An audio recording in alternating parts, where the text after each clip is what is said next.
You've been told that if nothing is changing fast, then nothing is changing at all, that if your life feels slow, you must be falling behind, that if results don't appear, you must be doing something wrong. But if that were true, why do so many people rush and still feel empty? Why does speed bring exhaustion instead of peace? Why does forcing the next step only create more resistance? The truth is this: what moves slowly is still moving forward. Growth does not need noise, progress does not need proof, and trust does not need certainty. Buddhist teachings remind us that the path unfolds in its own time, that roots grow in darkness, that clarity comes after patience, not before it. Tonight, as you listen, your need to hurry will begin to loosen your mind. Will stop chasing the next moment. Your body will remember how to rest inside the present one. You will understand that even if you feel unsure, even if nothing looks different, even if the path feels quiet, you are still moving forward. This is not about pushing. This is about trusting the step, trusting the pace, trusting yourself. What moves slowly is still moving forward. Are you ready? Let's begin. The words you just heard are not meant to motivate you to move faster. They are meant to loosen the grip of urgency that has been quietly tightening around your life. There is a moment after understanding, but before action, where something settles inside you. This is that moment. This is where the noise fades and a deeper question begins to surface. What if stillness is not failure? What if pause is not weakness? What if the very thing you have been judging is the evidence that something important is happening beneath the surface? There is a quiet discomfort that comes when nothing seems to move. Not the loud pain of loss or the sharp shock of change, but a dull, persistent pressure. The kind that makes you question yourself late at night. The kind that whispers that you should be further along by now. That pressure is not accidental. It comes from a world that worships speed and mistakes motion for meaning. When movement slows, fear rushes in to fill the space. Fear tells you that stillness means you are stuck. But this fear does not understand how growth truly works. Remaining still is often harder than moving forward or backward. Forward motion carries hope. Backward motion carries familiarity. Stillness carries uncertainty. When you stay where you are without clear results, without applause, without reassurance, your mind has nothing to cling to. It cannot distract itself with progress or comfort itself with nostalgia. It is exposed, and that exposure is what makes stillness feel unbearable. Yet this is precisely why it holds so much power. In Buddhist understanding, effort is not measured by visible change. It is measured by intention and direction. If you are not moving backward, you are already doing something rare. Regression is easy. Old habits wait patiently. Old patterns do not need effort to return. They pull you like gravity. Resisting them requires energy, awareness, and restraint. That resistance may look like nothing from the outside, but internally it is active, alive, and demanding. Holding your ground when it would be easier to collapse is a form of motion that most people never learn to respect. Inertia is usually described as laziness or lack of motivation, but spiritually, inertia often appears at moments of deep transition, when an old identity no longer fits but a new one has not yet formed.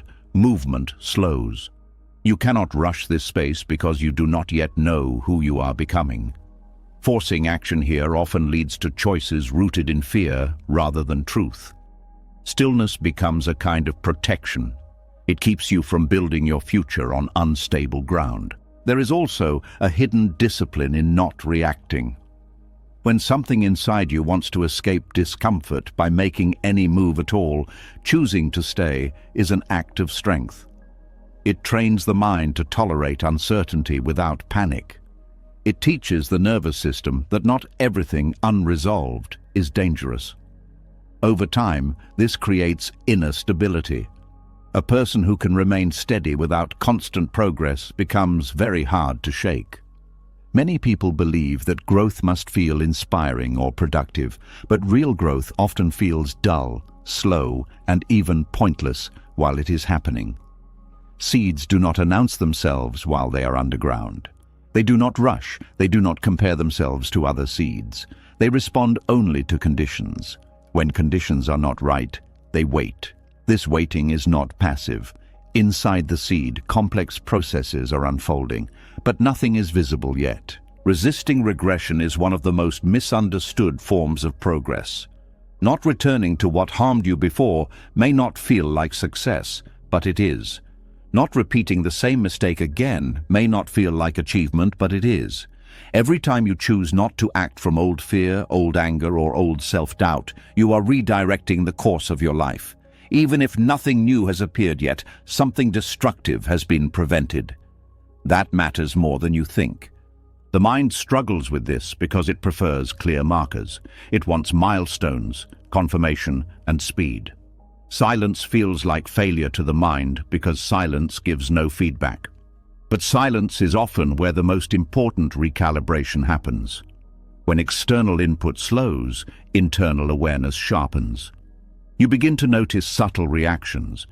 You see patterns you were too busy to see before. You catch impulses before they turn into actions. This awareness is not flashy, but it is foundational. There is also a deep humility that comes with slow movement. Speed often inflates the ego. It creates the illusion of control. Slowness strips that away. It reminds you that not everything bends to your will. This humility is not meant to weaken you. It is meant to align you with reality. When you stop fighting the pace of your life, you begin to work with it instead. And that cooperation creates a kind of quiet momentum that does not burn you out. Stillness also exposes the stories you tell yourself. When there is no progress to point to, the mind fills the gap with judgment. You may notice harsh inner voices becoming louder. This is not a sign that stillness is wrong. It is a sign that you are finally hearing what was always there. These stories lose power only when they are seen clearly. Movement often keeps them hidden. Stillness brings them to the surface so they can be understood and released. There is an important distinction between stagnation and conscious pause. Stagnation comes from avoidance.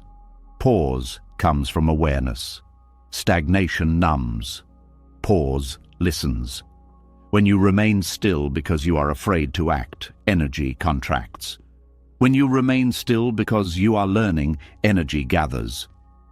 From the outside, these states look identical. Internally, they feel very different. One drains you, the other quietly prepares you. Many spiritual traditions recognize that life moves in cycles. Expansion is followed by contraction. Action is followed by rest. Ignoring this rhythm creates imbalance.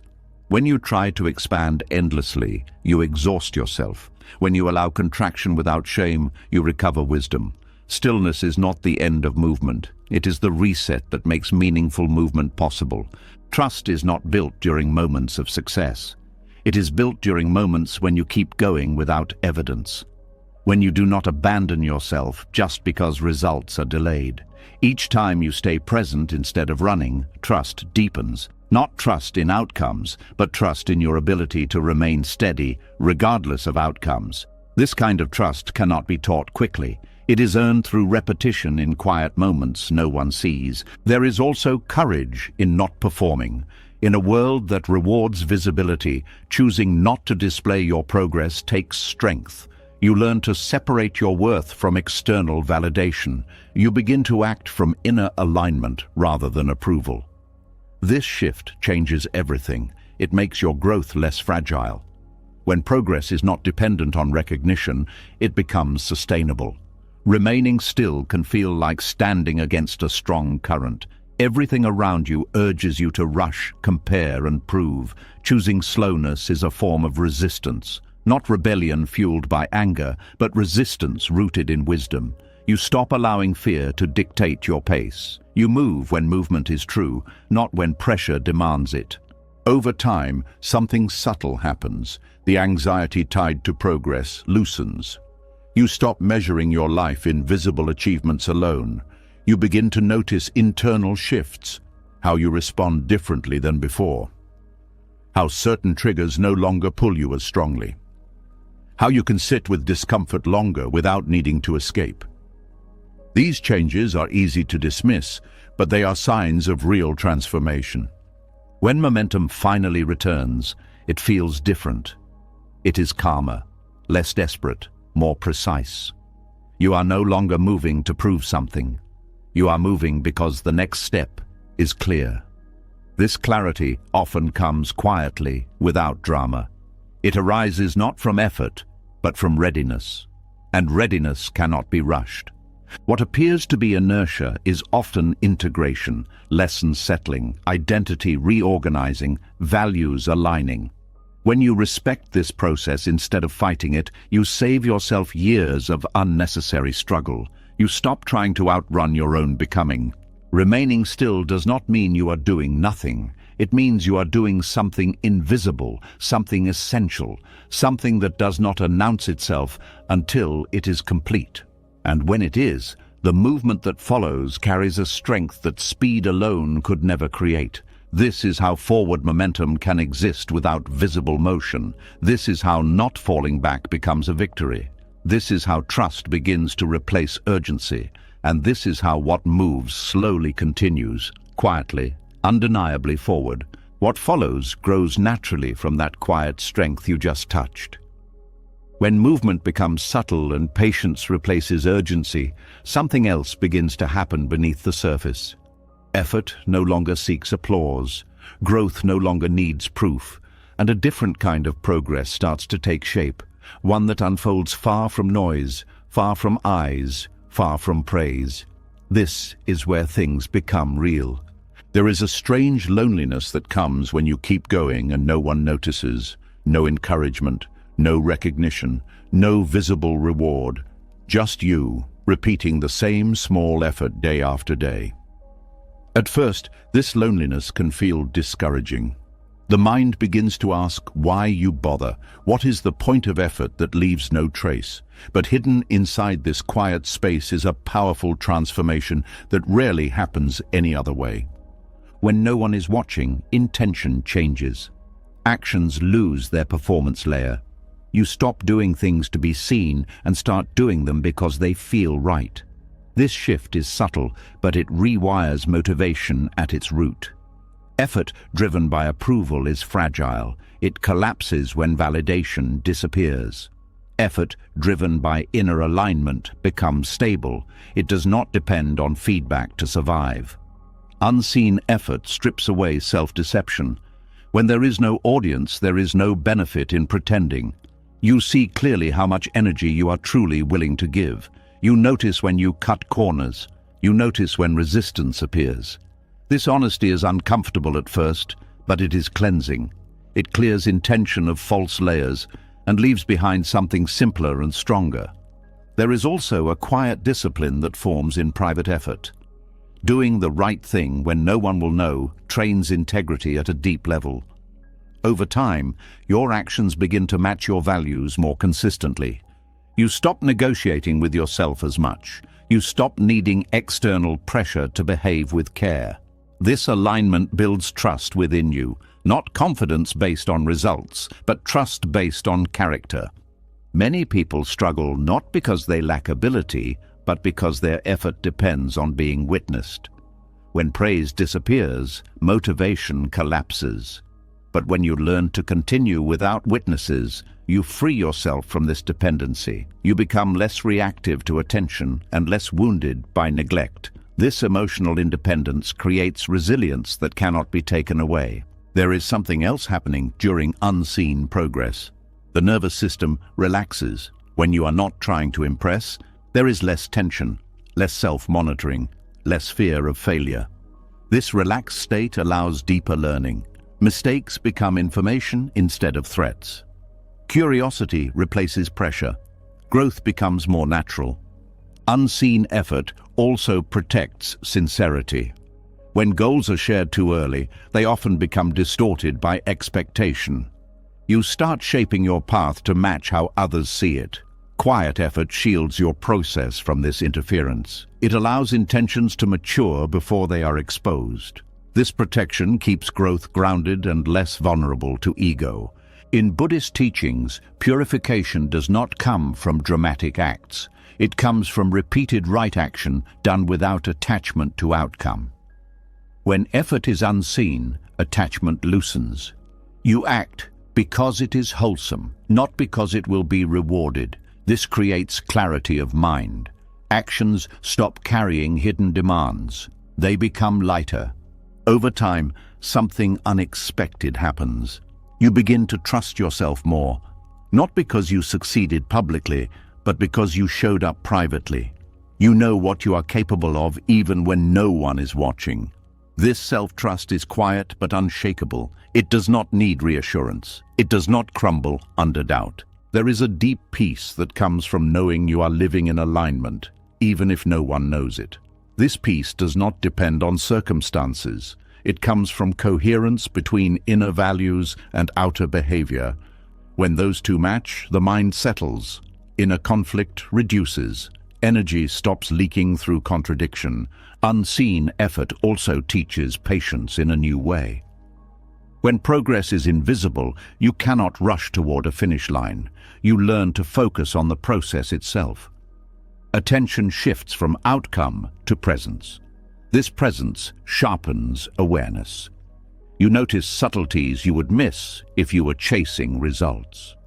Life slows down just enough for depth to appear. There is also humility in working without witnesses. You stop assuming that effort entitles you to recognition. You accept that much of life unfolds quietly. This humility softens the ego. It makes learning easier. It allows correction without shame. When pride loosens, wisdom has more room to enter. Another transformation happens in how you relate to time. Without external markers of success, time stops being measured by achievement alone. Days are no longer wasted just because nothing visible happened. You begin to sense value in consistency, in showing up, in not abandoning the path. This changes how you experience your life. Unseen progress also changes how you relate to others. When you are no longer chasing recognition, comparison loses power. You are less threatened by other people's success, less envious, less defensive. You can appreciate others without feeling diminished. This emotional maturity creates healthier relationships. There is a quiet courage required to continue when doubt has no immediate answer. No applause means doubt speaks louder. Questions become sharper.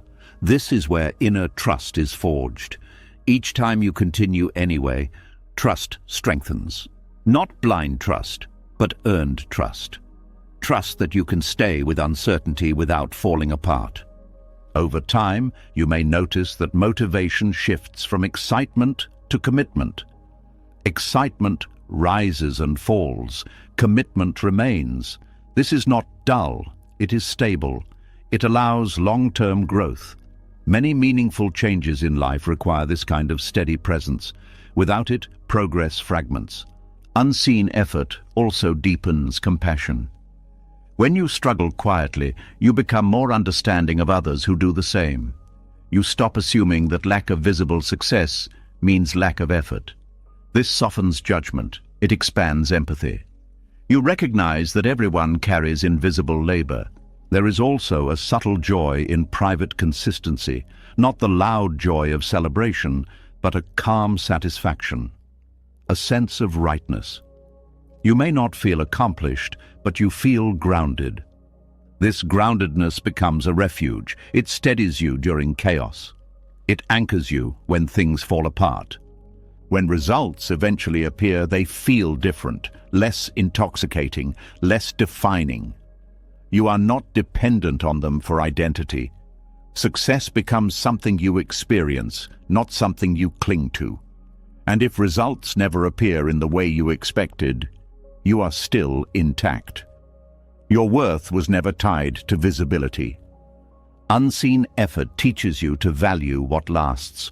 Attention fades, trends change, praise disappears, but inner alignment remains. The habits you build in silence shape your future more than any public milestone. This understanding brings relief. You no longer feel pressured to perform your becoming. As this way of moving settles in, trust becomes quieter but stronger. You trust the path without needing constant confirmation. You trust yourself without needing proof. This trust does not eliminate doubt. It holds doubt without being ruled by it. That is its strength. This kind of progress cannot be rushed or displayed. It matures slowly, deepening roots before growing branches. It prepares you for responsibility without inflating ego. It gives you stability before expansion. When life eventually asks more of you, you will not be scrambling to become ready. You already are. What grows without witnesses grows with integrity. What is built in silence stands longer. And what is practiced when no one is watching becomes who you are when everything is. What grows in silence prepares you for something few people talk about. After patience, after unseen effort, there comes a moment that feels heavier than all the rest. A moment when nothing feels worth continuing, not dramatic, not loud, just tired, just thin. This is the place where many paths quietly end, not because they were wrong, but because staying became harder than leaving. There is a point on every meaningful path where effort stops feeling noble and starts feeling foolish. The mind no longer asks for encouragement, it asks for relief. This is the moment just before abandonment. Not the moment of quitting itself, but the moment when quitting feels reasonable, logical, even kind. Buddhism pays close attention to this moment because it is not a failure point, it is a threshold. Almost giving up is not weakness, it is a sign that something deep is being touched. When surface motivation burns out, what remains is truth. You find out why you were walking this path in the first place. If your reason was ego, praise, or reward, the path ends here. If your reason was alignment, meaning, or inner clarity, the path changes shape but continues. In Buddhist teaching, staying does not mean forcing yourself to endure suffering blindly. It means not abandoning awareness. When the urge to quit arises, it is not pushed away or obeyed immediately. It is observed. That observation alone creates space. In that space, you are no longer just reacting, you are practicing wisdom. The mind is skilled at disguising fear as logic. At the edge of endurance, it produces convincing arguments. It says, this is pointless. It says nothing will change. It says you have already given enough. These thoughts feel calm and reasonable because they are tired thoughts. Buddhism does not argue with them. It watches them, and in watching, their authority weakens. There is something sacred about staying when hope is low. Not dramatic hope, but the simple willingness to remain present. This kind of staying strips effort down to its essence. You are no longer chasing improvement. You are simply refusing to turn away. That refusal is not stubbornness. It is devotion to awareness itself. Many people believe transformation comes from breakthroughs. Buddhism points to something quieter. Transformation often happens in the moment you decide not to escape discomfort. When you stay with confusion without demanding clarity. When you stay with effort without demanding results. This staying reshapes the mind more deeply than success ever could. Success reinforces identity. Staying dissolves it. When you succeed, the self grows stronger. When you stay through difficulty without reward, the self loosens. This loosening is essential for wisdom. A rigid self cannot see clearly. A softened self can. The moment before giving up is also the moment when attachment becomes visible. Attachment to outcome, attachment to progress, attachment to being someone who is improving. When these attachments are threatened, suffering spikes. Buddhism teaches that suffering does not mean you are on the wrong path. It often means you are seeing attachment clearly for the first time. Staying does not guarantee external change. That is not its promise. Its promise is internal freedom. When you stay without guarantees, you learn that you can survive uncertainty. That realization changes your relationship with fear. Fear loses its power to command immediate action. There is also compassion hidden in staying. When you experience the urge to abandon something you once cared about, you understand others more deeply. You stop judging people for quitting. You see how heavy it can feel. This compassion softens your view of the world. It makes you less rigid, less harsh, more human. Buddhism speaks often of the middle way. Almost giving up is where extremes reveal themselves. Force says, push harder no matter what. Escape says, leave now to end discomfort. Staying without force or escape is the middle. It requires sensitivity, listening, adjusting without abandoning. This kind of staying is not passive, it is attentive. You may change how you practice, you may rest, you may simplify, but you do not sever your relationship with the path itself. You remain in conversation with it. This ongoing relationship is what allows growth to continue even when form changes. There is a subtle confidence that forms when you stay through difficulty. Not confidence in outcome, but confidence in your capacity to remain present. This confidence does not announce itself. It shows up later, when life presents another challenge, and you do not panic as quickly. You recognize the territory. You have been here before. Almost giving up also reveals impermanence in a personal way. Motivation rises and falls. Desire fluctuates. Certainty dissolves. Seeing this directly weakens the belief that you must feel inspired to continue. You learn that commitment can exist without enthusiasm. This is a mature form of practice. Buddhist monks are taught that when the urge to leave arises, they should stay a little longer, not forever, just long enough to understand the urge. Often, what they find is not a true calling to leave, but exhaustion, loneliness, or doubt. These states pass. Decisions made from them often do not age well. Staying through this moment teaches discernment. You learn the difference between wisdom and avoidance. Sometimes leaving is right. But leaving from clarity feels different than leaving from fatigue. Staying long enough allows that difference to become clear. There is also humility in staying. You stop assuming you know how things should unfold. You accept that growth does not follow your preferred timeline. This humility opens you to learning that success would have closed off. When you are no longer trying to win, you can listen. The Dharma does not promise comfort. It promises clarity. The moment before giving up is where clarity can deepen most. When illusions fall away, when narratives collapse, when only presence remains. This presence is not exciting, it is honest. And honesty is transformative. Many people reach this point and assume something has gone wrong. Buddhism suggests the opposite. This may be the moment when practice becomes real. Before this, effort was fueled by hope. After this, it is fueled by understanding. Staying also changes your relationship with failure.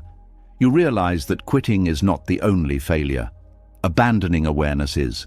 As long as awareness remains, the path continues, regardless of form. This realization removes much of the fear around getting things wrong.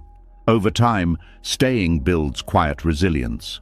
Not the loud kind that boasts endurance, but the steady kind that does not break easily. This resilience is flexible. It bends without collapsing. It allows you to adapt without losing yourself. There is a deep dignity in staying, not because it looks strong, but because it is honest. You are not pretending to be inspired. You are not chasing a future version of yourself. You are meeting reality as it is and choosing not to turn away. When people speak of transformation, they often point to moments of victory. Buddhism points to moments of endurance with awareness. Staying when you almost give up reshapes the mind in ways success cannot. Success confirms who you think you are. Staying reveals who you actually are beneath effort. Eventually, the intensity of almost giving up passes. Not always quickly, but it passes. What remains is a deeper trust. Not trust that things will work out, but trust that you can remain present even if they do not. This trust is freedom. From this place, the path continues, not because you forced yourself, but because something inside you clarified. You stayed long enough for illusion to burn out. You stayed long enough for truth to surface quietly. And that quiet truth carries you forward, not with excitement, but with depth. What happens after you choose to stay is not what most people expect. There is no sudden reward, no clear sign that tells you that you made the right choice. Instead, life often slows down even more. The path becomes quieter, progress becomes harder to explain, and this is where a new misunderstanding appears. The mind starts to believe that slowness means delay. Buddhism offers a different view. It teaches that slow growth is not an obstacle to wisdom. It is the way wisdom is protected. When something grows too fast, it becomes fragile. It has not learned how to hold its own weight. In human development, this fragility shows up as ego. When insight, success, or clarity arrives before humility has formed, pride fills the gap. The person begins to identify with the growth instead of being shaped by it. Slow growth prevents this by stretching development across time, forcing the mind to mature alongside understanding. Gradual unfolding keeps wisdom from becoming a performance. When change happens slowly, there is no dramatic moment to cling to, no story to tell, no identity to build around being advanced. This protects you from spiritual pride, which is one of the most subtle traps on any inner path. Pride does not always look loud. Sometimes it hides behind certainty, behind advice-giving, behind the quiet belief that you now see more clearly than others. Slow growth also keeps understanding embodied. Fast insight often stays intellectual. It sounds right, but it has not yet been tested by life. When growth is gradual, each small realization must live with you through ordinary days, through irritation, through boredom, through disappointment. This daily friction grounds wisdom. It stops it from floating above reality. There is also a protective patience built through slowness. You learn to hold insight without rushing to act on it. You learn to let understanding settle before it speaks. This restraint is not hesitation, it is discernment. Many mistakes are made not because insight is wrong, but because it is expressed before it is ready.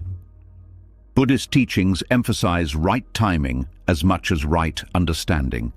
A truth revealed too early can cause harm, to yourself or to others.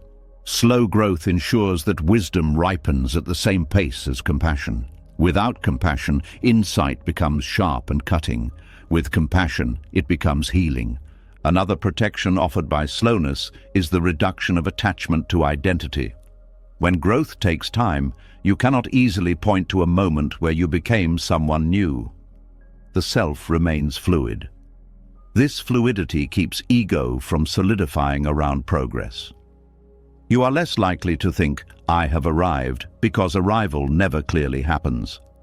Slow growth also limits exposure. When understanding unfolds quietly, fewer people project expectations onto you. You are not pressured to represent wisdom before you are ready. This privacy allows mistakes. It allows learning without shame. Premature exposure often freezes development because the fear of being seen as inconsistent becomes stronger than the desire to keep learning. There is a reason many traditions value apprenticeship. Wisdom passed slowly through observation and repetition protects both teacher and student. It ensures that knowledge is carried responsibly. In personal growth, slow unfolding plays the same role. It prevents you from carrying insights you do not yet know how to live. Gradual growth also builds humility through repetition. When progress is slow, you are reminded often of your limits. You encounter the same struggles again and again. This repetition humbles the mind. It keeps you from believing that one insight has solved everything. You learn that understanding deepens through return, not conquest. Slowness also gives space for integration. Insight changes how you see the world. Integration changes how you live in it. These two processes move at different speeds. Insight can arrive quickly. Integration cannot. Slow growth honors this difference. It allows behavior, emotion, and perception to realign naturally. There is also protection from burnout. Rapid change demands constant adjustment. The nervous system struggles to keep up. Slow growth allows rest between shifts. It gives the body time to adapt. This steadiness preserves energy. It makes long-term practice possible. Another subtle protection is the weakening of comparison. When growth is slow and personal, there is little to compare. You stop measuring yourself against others' timelines. You begin to trust your own rhythm. This trust reduces envy and insecurity. It allows focus to return inward. Slow growth also reveals motivation clearly. When progress is delayed, false reasons fall away. If you are growing for recognition, impatience will expose it. If you are growing for escape, frustration will reveal it. What remains is a simpler intention, one that can endure. There is also a deep safety in being underestimated. When growth is quiet, you are not burdened by expectations. You are free to experiment, to fail, to change your mind. This freedom is rare and precious. It allows authenticity to survive. Buddhism does not see wisdom as something to display. It sees it as something to live. Slow growth aligns with this view. It ensures that understanding becomes behavior, not belief. That clarity becomes kindness, not certainty. Gradual unfolding also builds patience with others. When your own growth takes time, you stop expecting quick change from those around you. This patience improves relationships. It softens judgment. It creates space for connection rather than correction. There is also a protection from spiritual bypassing. Fast growth can skip over unresolved pain. Slow growth does not allow this. It brings unresolved patterns back again and again until they are met. This meeting is uncomfortable, but it prevents false peace. Slow growth teaches respect for complexity. You stop looking for simple answers. You accept that understanding deepens through layers. This respect keeps you curious. It prevents rigidity. It allows learning to continue.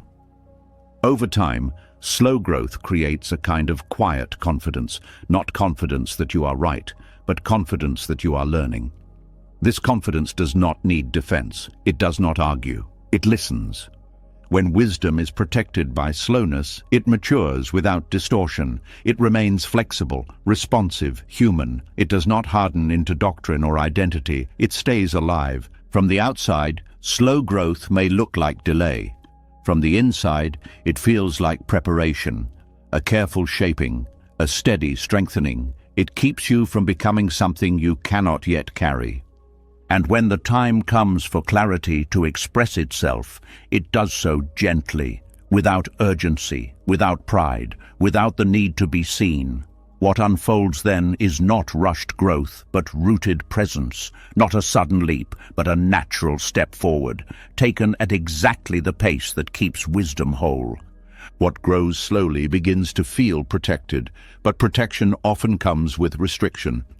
After wisdom has been sheltered from pride and hurry, life tends to do something that feels unsettling.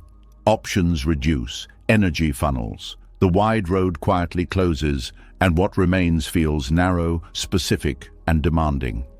This narrowing is rarely explained. It simply happens, and many people mistake it for loss, when in truth it is preparation for clarity. There are seasons when life feels open, many choices, many directions, many identities you could step into. This openness feels freeing, but it is also distracting. Awareness scatters, attention splits. When everything is possible, very little is seen deeply. Buddhism teaches that clarity does not come from endless options. It comes from refinement, and refinement requires narrowing. When the path narrows, distractions fall away. Not because you rejected them, but because they no longer fit. Activities that once held interest begin to feel empty. Conversations lose their pull. Certain ambitions quietly dissolve. This can feel confusing or even frightening. But this is awareness becoming more precise. Energy is being gathered instead of spread thin. Narrowing often appears as limitation. Less time, less energy, less tolerance for noise. The mind may panic and interpret this as decline.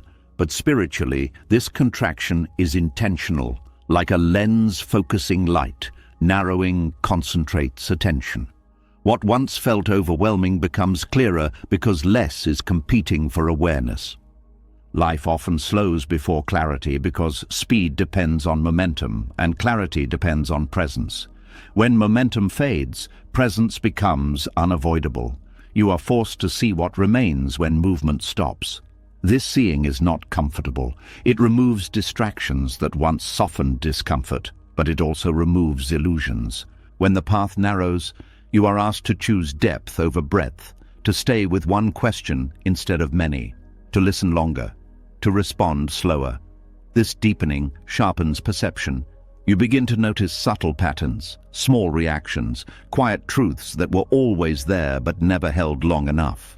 Buddhist practice values simplicity not as an aesthetic, but as a function of awareness.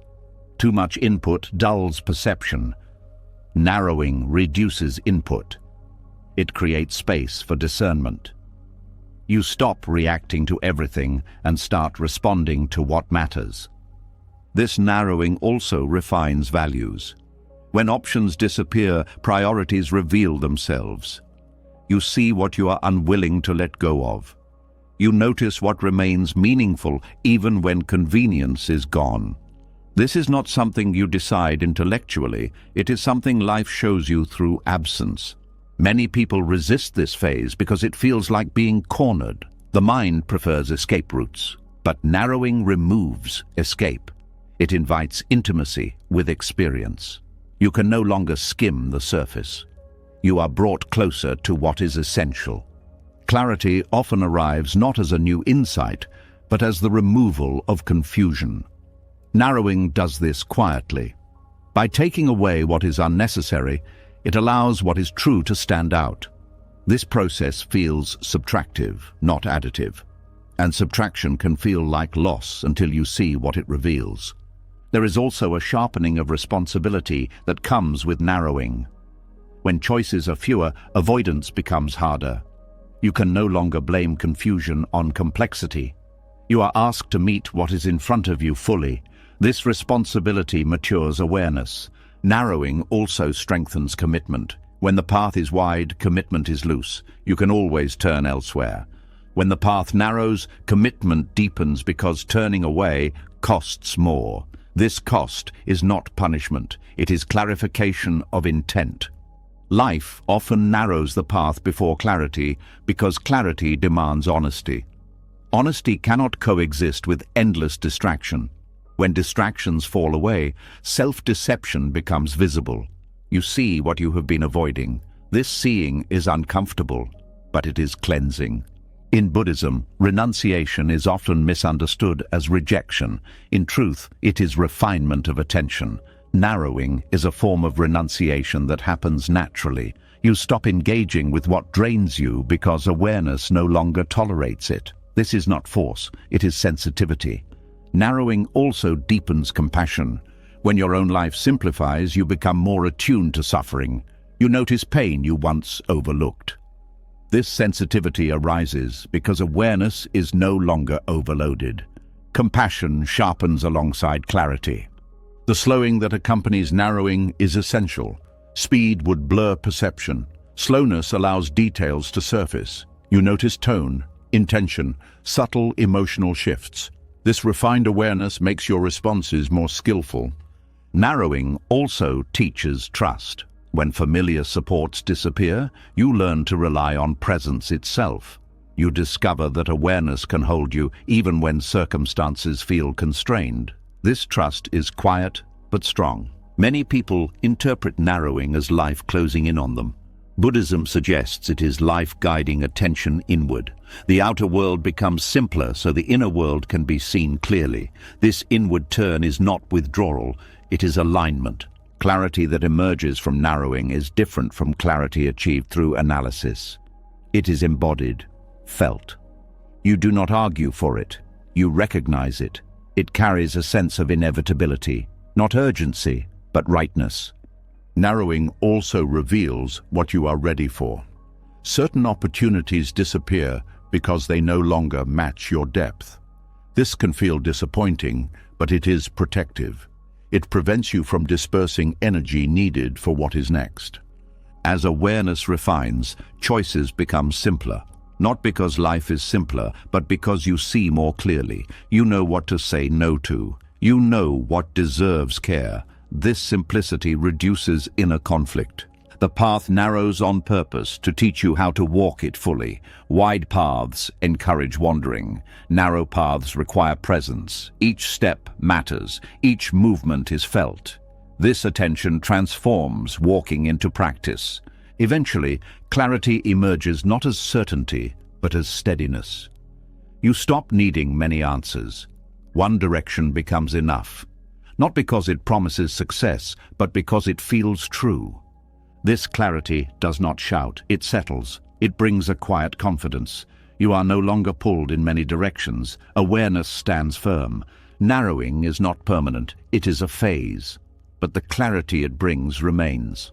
Once awareness has been refined, even when life widens again, you do not lose what you learned. You carry discernment with you. What felt like restriction reveals itself as guidance. What felt like slowing reveals itself as focusing, and what felt like loss reveals itself as preparation. When the path narrows, life is not taking something away to punish you. It is removing what you no longer need so that what truly matters can finally be seen. When the path narrows long enough, something quiet becomes unavoidable. You cannot wait forever for clarity to arrive fully formed. The road no longer offers many options, yet it also does not offer certainty. What remains is a simple and uncomfortable choice. Stay frozen until reassurance appears, or take a step without knowing where it will land. This is where practice changes its nature. This is where trust stops being an idea and becomes an action. There is a deep habit in the human mind that looks for guarantees before it moves. Proof, signs, validation, something external that says yes, now is safe. When life was wide, you could delay movement and still feel alive. But on a narrow path, stillness without awareness turns into stagnation. At this stage, movement is required, but certainty is no longer available. This tension is not a mistake. It is the training itself. Buddhist teachings do not promise certainty. They teach how to live without it. The mind believes certainty creates safety, but experience shows otherwise. Even the most guaranteed outcomes change. Even the clearest plans collapse. Waiting for reassurance often means waiting forever. The practice then is learning how to move while uncertainty remains. Moving without certainty does not mean acting recklessly. It means acting without emotional insurance. You step not because you are sure it will work, but because staying still no longer feels honest. This honesty becomes your compass. It replaces prediction with presence. At first, this feels frightening. The mind protests. It says you are risking too much. It says you should wait a little longer. But waiting here is not neutral. Waiting carries its own cost. Energy begins to dull. Awareness weakens. Doubt grows louder.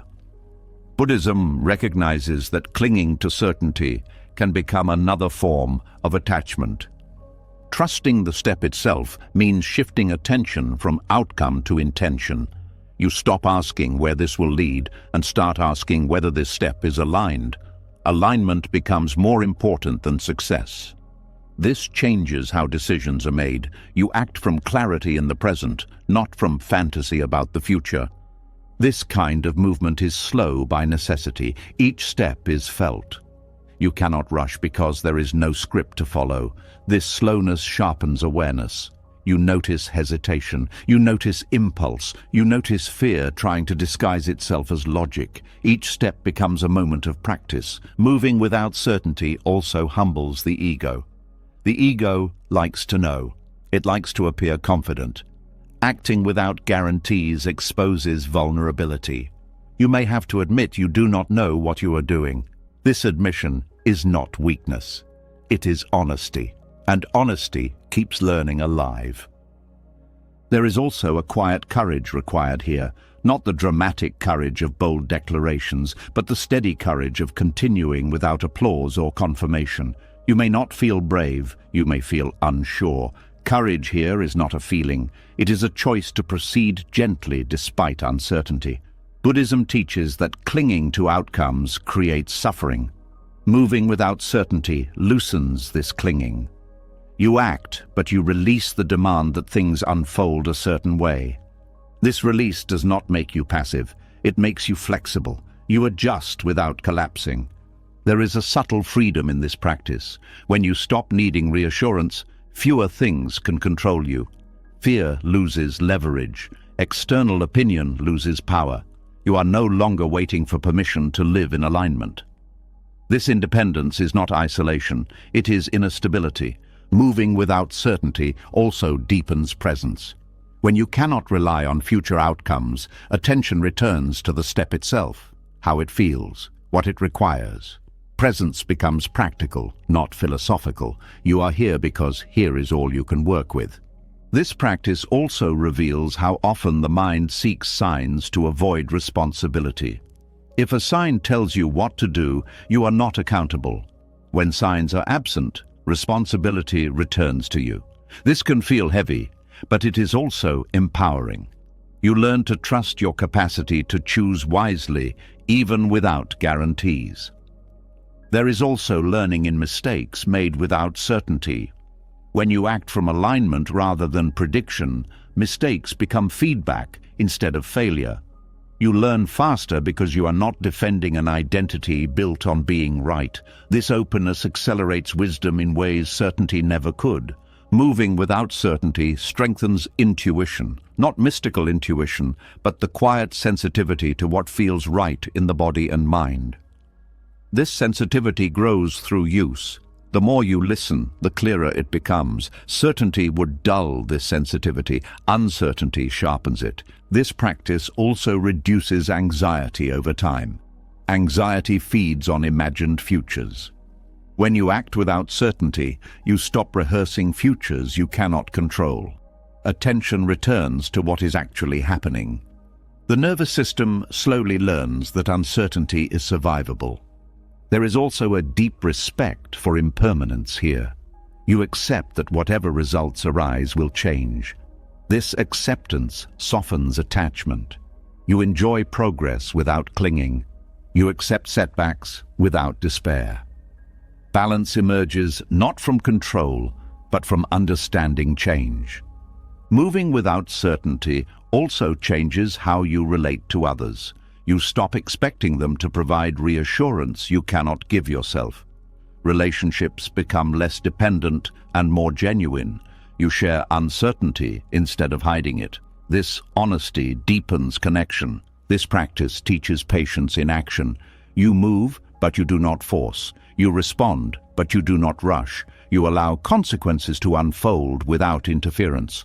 This patience keeps action clean. It prevents panic-driven decisions. There is also a subtle joy that appears, not excitement, but a quiet satisfaction. You are living truthfully. You are no longer waiting for life to start once everything makes sense. Life is happening now, step by step, without a map. Over time, trust shifts. You stop trusting outcomes and start trusting process. You trust that awareness will guide the next step when it arrives. This trust is earned, not assumed. Each step without certainty that does not destroy you builds confidence. Buddhism often speaks of walking the path without knowing the destination. This is not poetic exaggeration. It is a practical instruction. The destination changes as you change. Fixating on it limits growth. Trusting the step allows evolution. Moving without certainty also dissolves regret. When choices are made from presence rather than fear, even mistakes carry less bitterness. You know you acted honestly with what you had. This self-respect softens hindsight. As this practice deepens, uncertainty becomes less threatening. It becomes familiar terrain. You recognize its textures. You know how to breathe inside it. You know how to move slowly through it without freezing. Eventually, you realize that certainty was never the source of safety.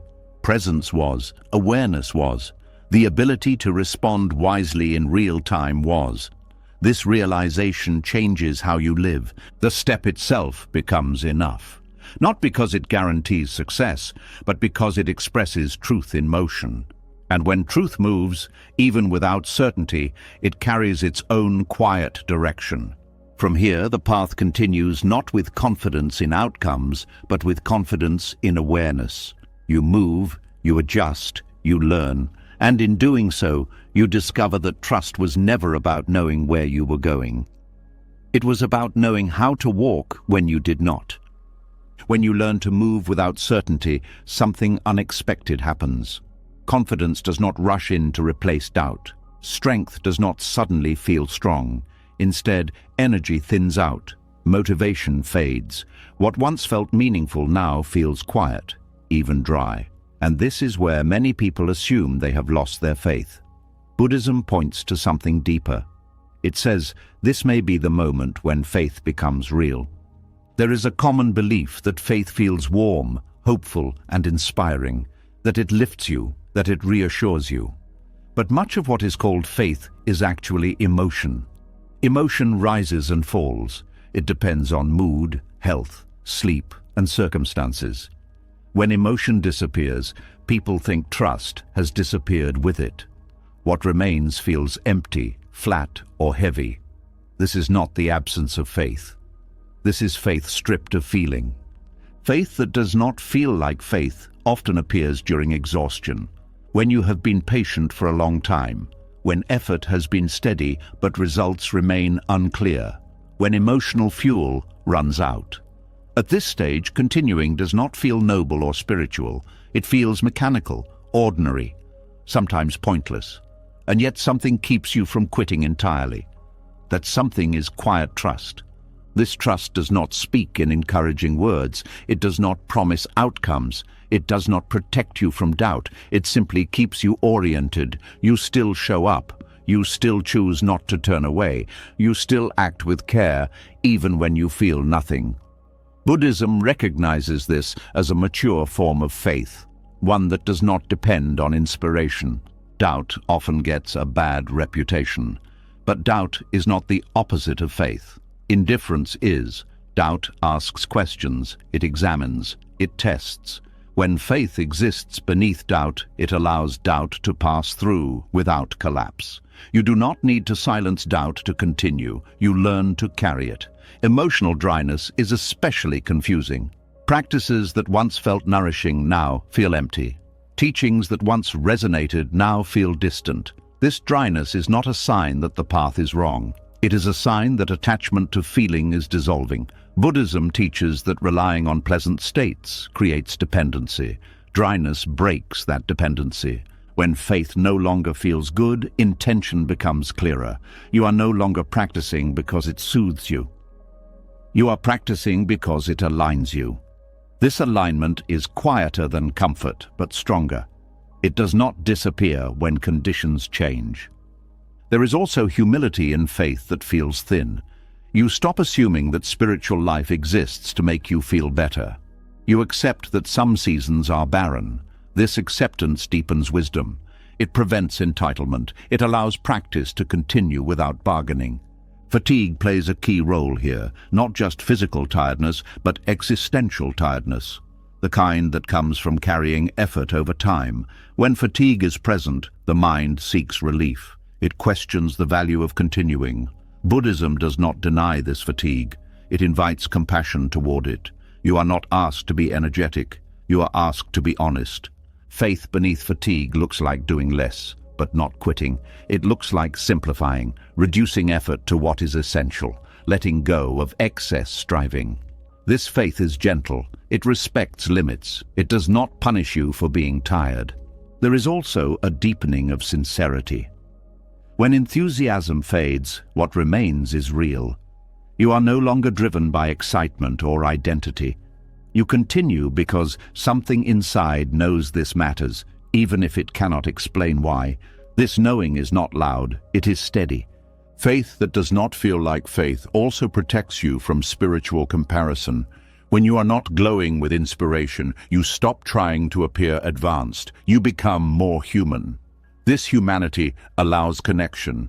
It removes the pressure to perform belief. Buddhism often speaks of equanimity. This is not emotional numbness. It is balance. Faith beneath dryness contributes to equanimity. You learn to remain steady regardless of inner weather. Pleasant states do not inflate you. Unpleasant states do not define you. There is also freedom here. When faith is no longer tied to feeling, you stop chasing spiritual highs. You stop fearing lows.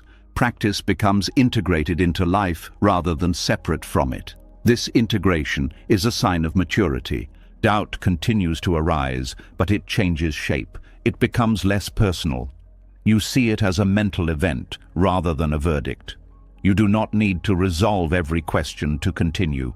You allow uncertainty to exist without making it a problem. Faith beneath doubt is not blind. It is patient. It allows understanding to unfold slowly. It does not demand immediate clarity.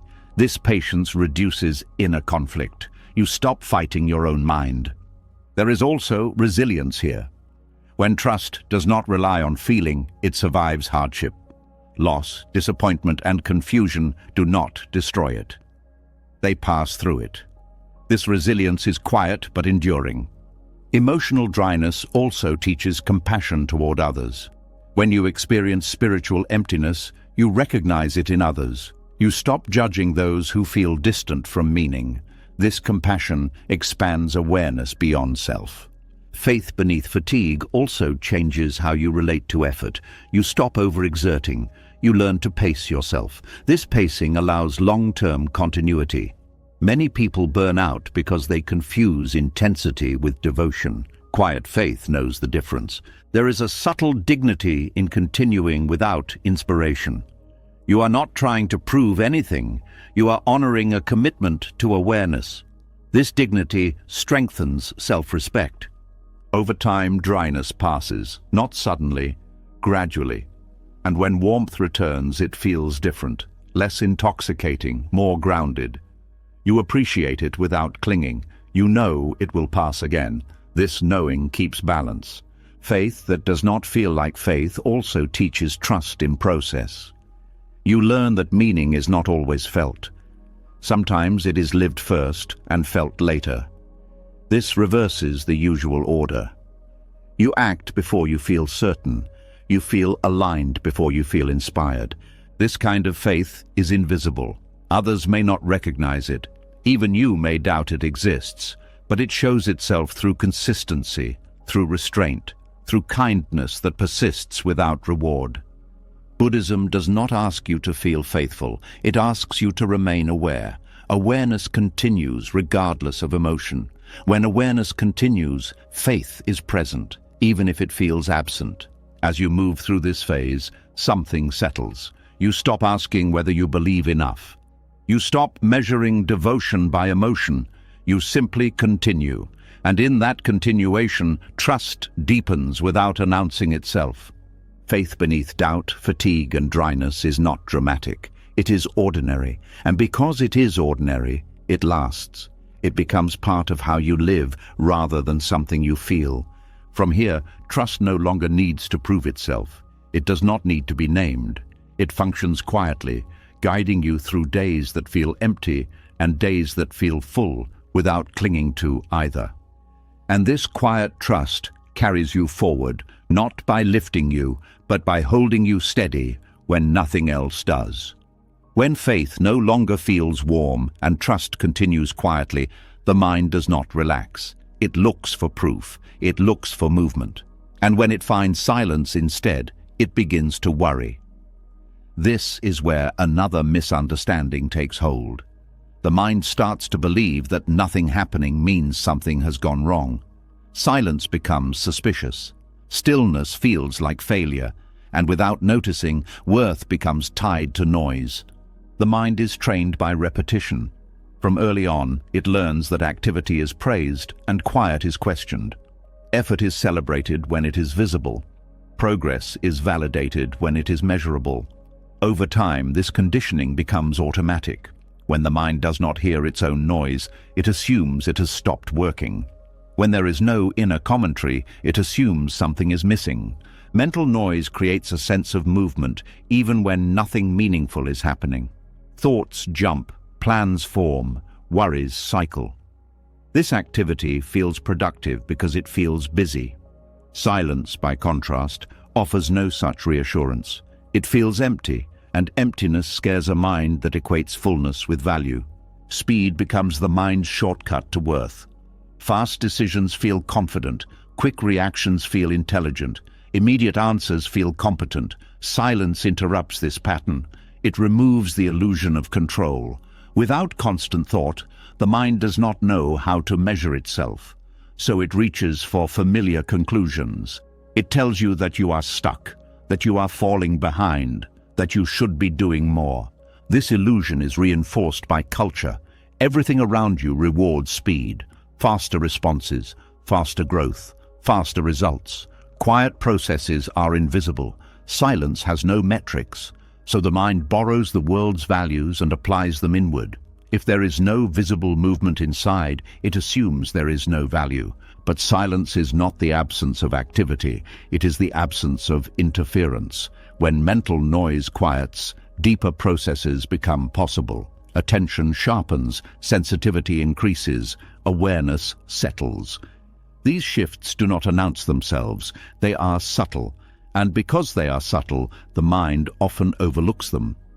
The mind mistakes silence for failure because silence does not feed identity. Identity is built from stories. Stories require words. Silence interrupts storytelling. Without a narrative, the self feels undefined. And undefined feels unsafe to a mind that relies on labels to feel real. There is also a fear of being left behind. When silence slows you down, comparison becomes uncomfortable. Others appear to be moving, achieving, speaking, posting, producing. Silence creates the impression that you are out of sync. The mind interprets this as danger. It urges you to rejoin the noise to prove relevance. Buddhism recognizes this pattern as attachment to becoming. The mind wants to become something, to improve, to advance. Silence pauses this project. It removes the sense of becoming, and without becoming, the mind fears it is dissolving. In truth, it is resting. Silence also exposes dependency on thought. When thoughts slow, you see how often you relied on them for reassurance. Planning felt like control. Worry felt like preparation. Analysis felt like progress. Silence reveals that many thoughts were not helping. They were filling space. This realization can be unsettling. The mind may rush to recreate noise to avoid discomfort. It may invent problems, revisit old concerns, generate urgency, all to avoid the vulnerability of quiet. Unlearning the illusion that silence equals failure requires patience. You cannot convince the mind with logic alone. It must experience safety in silence. It must learn through repetition that nothing bad happens when thoughts slow. This learning begins by noticing how silence feels in the body. Often silence brings a subtle relaxation. Muscles soften, breathing deepens. This physical response is evidence that silence is not harmful. The body recognizes rest before the mind does. Silence also allows perception to widen. When the mind is noisy, attention narrows to thoughts. When noise fades, senses awaken. Sounds become clearer. Light feels softer. Small details stand out. This sensory clarity is a form of intelligence the mind often ignores. The mind mistakes silence for failure because it does not know how to measure presence. Presence has no scoreboard. It does not accumulate points. It does not move toward completion. It simply exists. And because it does not aim, it feels useless to a goal-driven mind. But presence changes how you respond. When presence is strong, reactions slow. You pause before speaking. You listen more fully. You notice subtle shifts in others. These changes may not feel productive, but they transform relationships and decisions. Silence also weakens compulsive thinking. Without constant stimulation, patterns lose momentum. Thoughts arise and pass without being chased. This freedom can feel unfamiliar. The mind may interpret unfamiliar as wrong, but unfamiliar is often the doorway to growth. There is also grief hidden here. Silence removes distractions that once kept pain at bay. Old emotions may surface, unresolved feelings may appear. The mind may conclude that silence caused these feelings. In reality, silence allowed them to be seen. Unlearning the illusion means allowing this surfacing without judgment, recognizing that what appears in silence was already there. Silence did not create it. Silence revealed it. The mind also equates speed with intelligence. Quick answers feel smart. Silence feels uncertain. But wisdom often requires pause. It requires time for complexity to settle. Silence allows this settling. It prevents premature conclusions. When silence becomes familiar, a shift occurs. You stop needing to fill every gap. Conversations deepen. Listening improves. You notice that not everything requires response. This restraint refines communication. The illusion of silence as failure also dissolves when you notice its effects over time. You become less reactive, less drained, more grounded. These changes are cumulative. They do not appear all at once, but they are unmistakable. Silence also teaches patience with not knowing. You stop demanding immediate understanding. You allow questions to remain open. This openness invites insight that force would block. The mind fears silence because it cannot predict it. Silence does not follow linear rules. It unfolds organically. This unpredictability threatens control, but letting go of control reveals adaptability. There is also a deeper worth discovered in silence. Worth that is not earned through effort, worth that exists without achievement. This worth is unsettling at first because it contradicts conditioning, but once felt, it becomes grounding. Unlearning the illusion requires repeated exposure, sitting with silence, walking in silence, allowing pauses. Each time, the mind protests less. It learns that silence does not erase you, it clarifies you. Over time, silence stops feeling empty. It feels spacious. It becomes a place of refuge rather than threat. You return to it not because you failed, but because you recognize its value. The mind still tries to equate speed with worth. That habit does not disappear overnight, but awareness loosens its grip. You see the pattern without obeying it. This seeing is freedom. Silence then becomes a teacher. It shows you how much effort was unnecessary, how much noise was habit, how much worth was self-imposed pressure. From this place, movement becomes more intentional.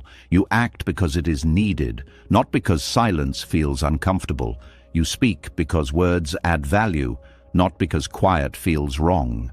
The illusion fades gradually. Silence stops being a verdict and becomes a foundation, a place where awareness rests, where value is not measured, where trust continues quietly.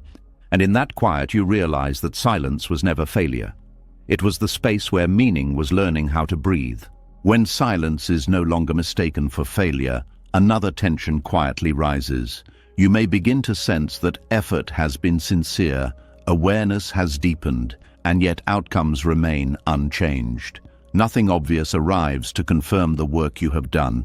This is where impatience turns subtle, not loud frustration, but a quiet question that lingers. When will this show results? Buddhism meets this question with a teaching that unsettles the modern mind. Karma ripens in its own time, not yours. There is a deep human habit of tying effort to schedule. You do something good and expect something good back soon. You practice patience and expect peace to arrive on cue. You change behavior and expect life to respond accordingly. This expectation feels reasonable, but it is not how causes unfold. Karmic ripening does not follow clocks, calendars, or emotional readiness. It follows conditions. Karma in Buddhism is not fate. It is not reward or punishment. It is cause and effect unfolding through layers of influence. Each action plants a seed, but seeds do not sprout the moment they are planted. They wait for soil, water, temperature, and time. Many of these conditions are outside your control. The mind struggles with this lack of authority. It wants timelines.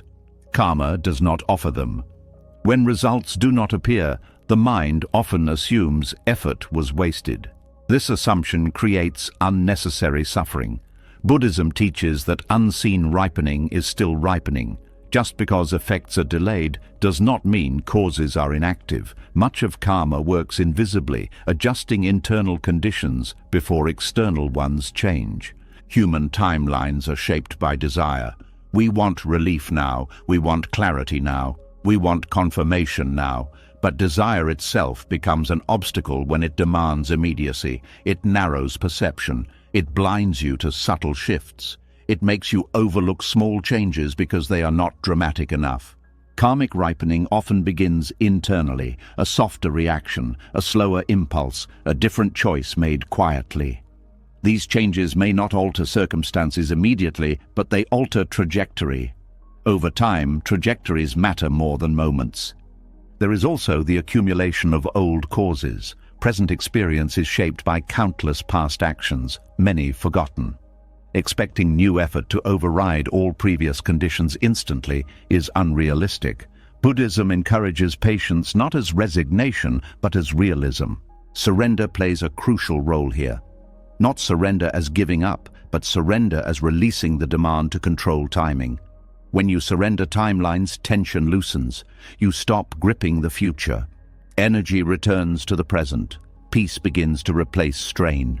Surrender also restores trust in process. You recognize that effort has value even when outcomes are delayed. This trust prevents burnout. It allows continuity. You continue practicing not because you expect reward soon, but because alignment matters now. There is grief hidden in delayed ripening, grief for time invested without visible return, grief for hopes postponed. Buddhism does not dismiss this grief. It invites you to hold it gently, to feel disappointment without turning it into self-blame. Delayed results often test sincerity. When reward is postponed, motivation reveals itself. Are you acting for outcome or for integrity? This question becomes unavoidable. Surrender clarifies intention by removing payoff. Karmic ripening off schedule also teaches humility. You are reminded that life is larger than personal will. This humility softens resistance. It allows cooperation with reality rather than constant negotiation. There is also protection in delay. Immediate results can inflate ego. Delayed results allow wisdom to mature before success arrives. This prevents misuse of outcome. It ensures readiness. Surrender does not mean passivity. You still act, you still care, but you stop demanding control over when effects appear. This shift reduces anxiety. Anxiety thrives on anticipation. Surrender releases anticipation. There is also freedom from comparison. When timelines dissolve, you stop measuring progress against others. Everyone's karmic conditions differ. Comparison loses meaning. Delayed ripening teaches patience with complexity. Life rarely responds to single actions. Patterns unfold through networks of causes. Understanding this reduces frustration. You stop expecting linear outcomes from non-linear systems. Surrender also deepens compassion. When you see how long change takes, you judge others less harshly. You recognize that effort may be happening beneath the surface. This compassion extends inward as well. Karmic delay invites presence. When future payoff is uncertain, attention returns to what can be done now. This presence reduces suffering created by expectation. There is also resilience built here. When peace does not depend on immediate results, it becomes more stable.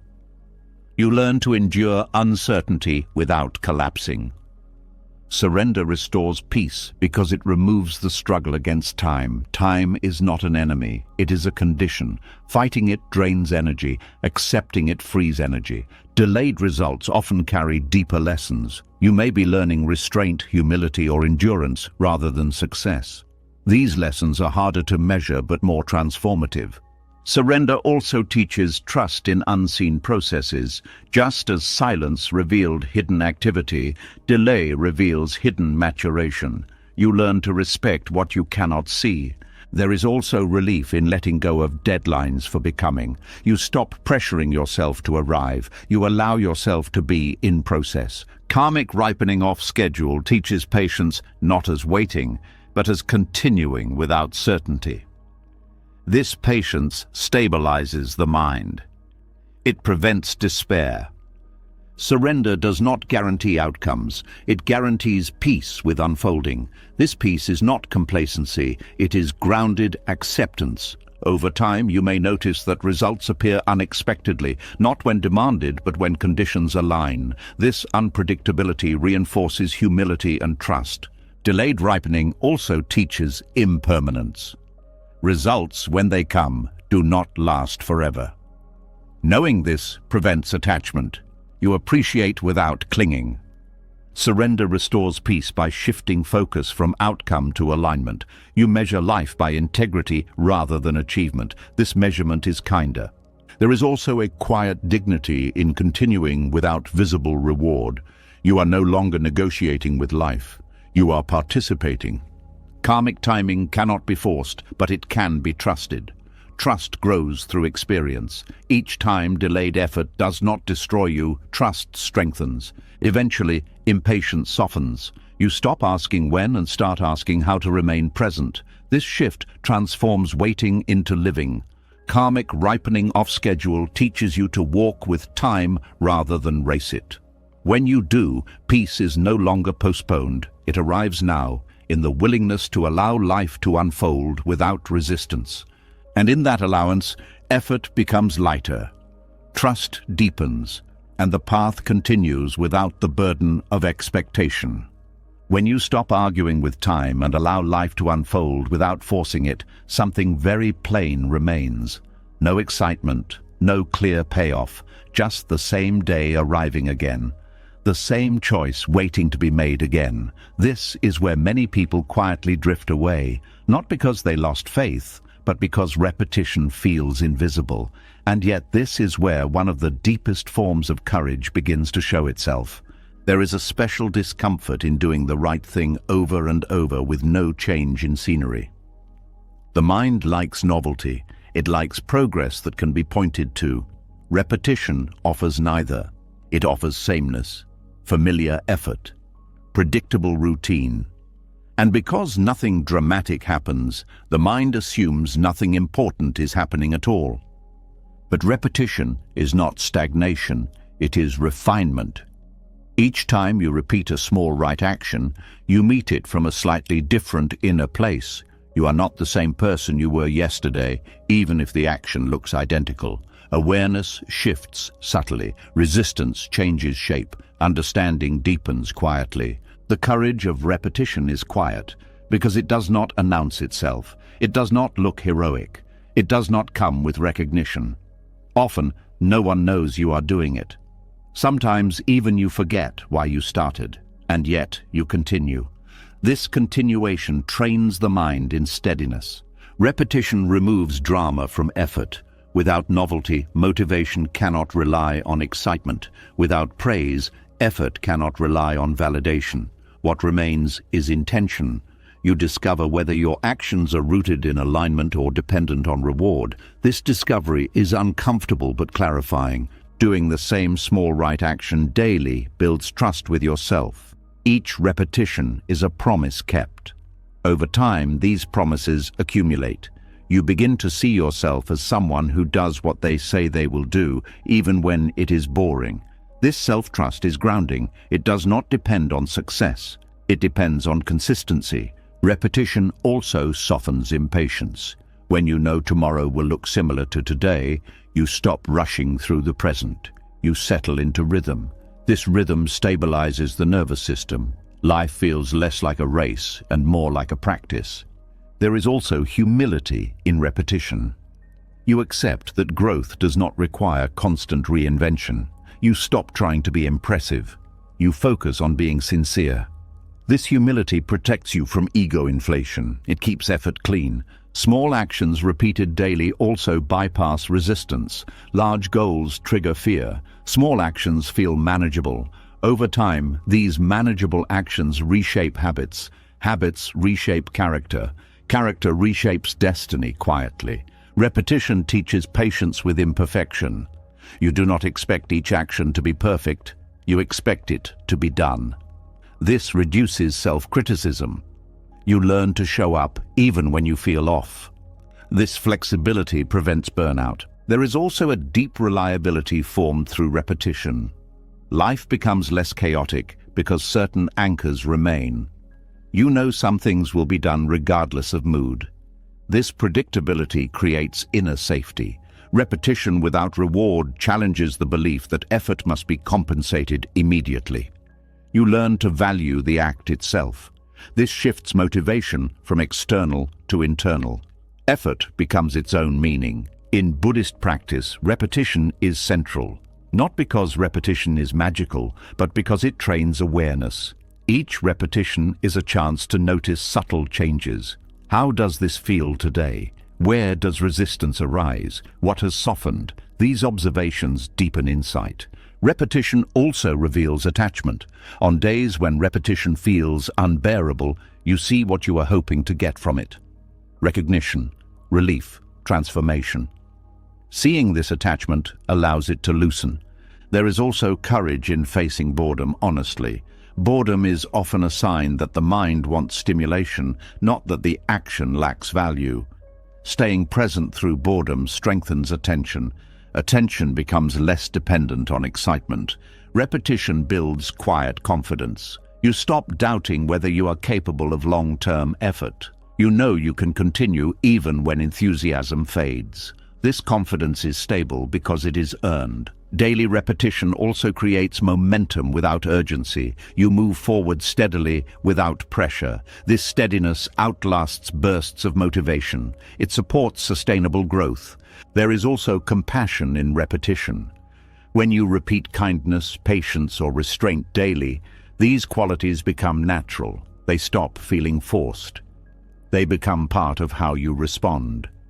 Repetition teaches respect for process. You stop looking for shortcuts. You understand that depth comes from return. This respect reduces frustration. There is also a quiet joy that appears over time. Not excitement, but familiarity. A sense of belonging to your own life. You are no longer chasing something else. You are participating fully in what is here. Repetition without novelty trains presence. You cannot rely on excitement to stay engaged. You must notice details. This noticing deepens awareness.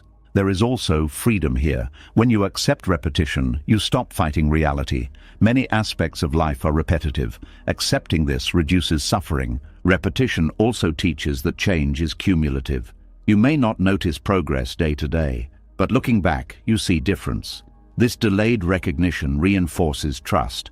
The quiet courage of repetition lies in continuing without applause, in choosing alignment over recognition, in valuing integrity over excitement. Over time, repetition shapes identity. You become someone who practices, someone who shows up, someone who does not abandon effort because it is ordinary.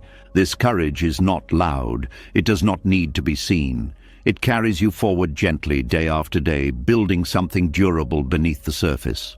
And as this steadiness settles, the path continues not with urgency, but with reliability. You walk not because it is thrilling, but because it is true. When repetition settles into your life and effort becomes steady rather than dramatic, another truth quietly reveals itself. Some things do not heal quickly, no matter how patiently you show up. Some wounds resist schedules, discipline, and good intentions, and this is where a deeper lesson begins. Not about fixing, not about progress, but about what slow healing gives you that fast healing never can. There is a special kind of frustration that comes from long recovery.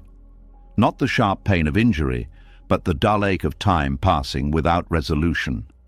You do the work, you rest, you try again, and still the weight remains. Many people interpret this as failure. Buddhism sees it as education. Slow healing teaches in ways comfort cannot. Quick recovery often bypasses understanding. When pain leaves fast, it leaves little trace. You return to life unchanged, but when struggle stays, it reshapes perception. You become intimate with limitation. You learn what it feels like to carry something unresolved. This familiarity opens the heart. Prolonged struggle softens judgment. When you live with pain, impatience fades. You stop expecting others to be fine on demand. You recognize that effort does not always equal relief. This recognition deepens empathy naturally without effort. Slow healing also dissolves the illusion of control. You realize that not everything responds to willpower. This humility changes how you relate to others. You stop offering quick solutions. You listen more. You respect the complexity of suffering. There is also vulnerability in slow healing. You cannot hide behind improvement. You remain exposed longer.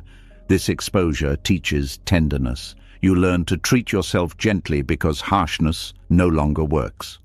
This gentleness extends outward. Prolonged struggle teaches presence. When pain does not leave, distraction loses power. You must learn to be with discomfort without constant resistance.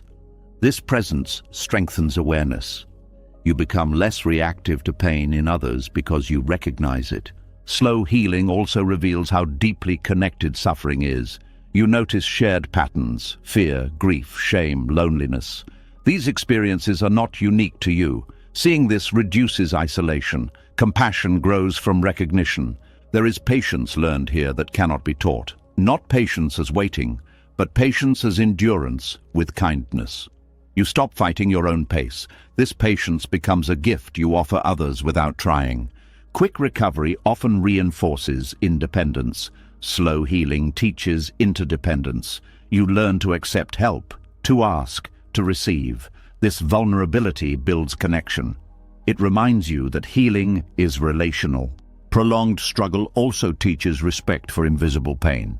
You stop assuming that someone who looks fine is fine. You know how much can be carried quietly. This awareness changes how you move through the world. Slow healing reshapes expectations. You stop believing that life owes you ease. This is not bitterness, it is realism. And realism allows compassion to be grounded rather than idealistic. There is also wisdom gained about boundaries. When energy is limited, you learn what matters. You stop overgiving. You protect what little strength you have.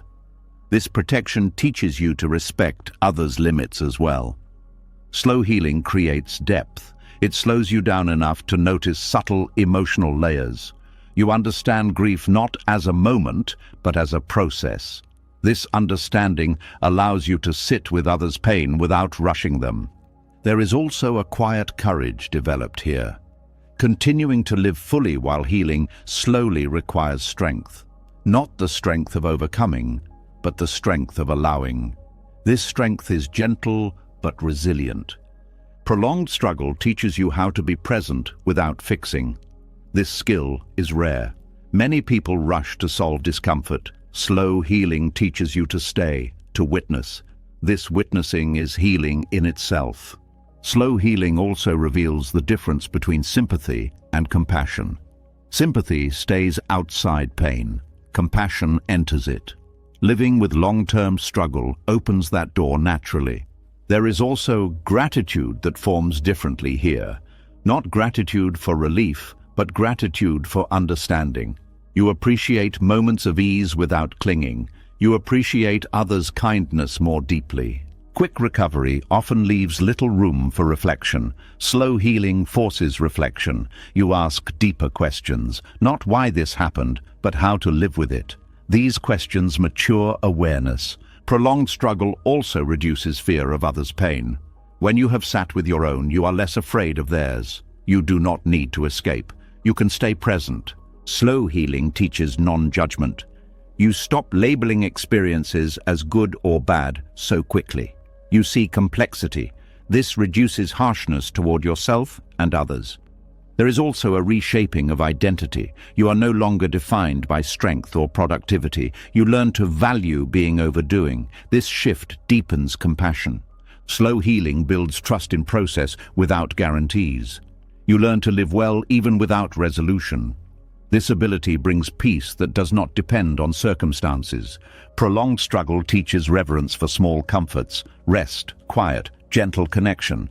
These become meaningful. This appreciation changes how you treat everyday life. There is also forgiveness learned here, toward yourself, toward your body, toward your past. Slow healing does not allow shortcuts. Forgiveness emerges gradually. Slow healing deepens empathy because it removes distance. You no longer see suffering as abstract. It becomes personal, and what is personal becomes sacred. Quick recovery can close the heart. Slow healing opens it, not because pain is good, but because awareness grows around it. Over time, you notice that compassion becomes effortless. You do not try to be kind, you understand, and understanding naturally expresses itself as care. Slow healing also teaches acceptance without resignation. You accept what is without giving up on what could be. This balance is wise. There is also humility in knowing you are not finished. Healing continues. This humility keeps you open. It prevents arrogance. Slow healing teaches you how to walk alongside pain rather than ahead of it.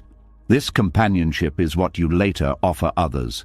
Eventually, you realize that what took the longest to heal taught you the most about being human, about limits, about kindness, about patience. The struggle did not make you better by fixing you. It made you better by softening you. And from that softness, compassion flows not as an idea, but as a lived response. As compassion deepens through slow healing, a quiet shift begins to take place. Pain may still be present. Circumstances may look the same.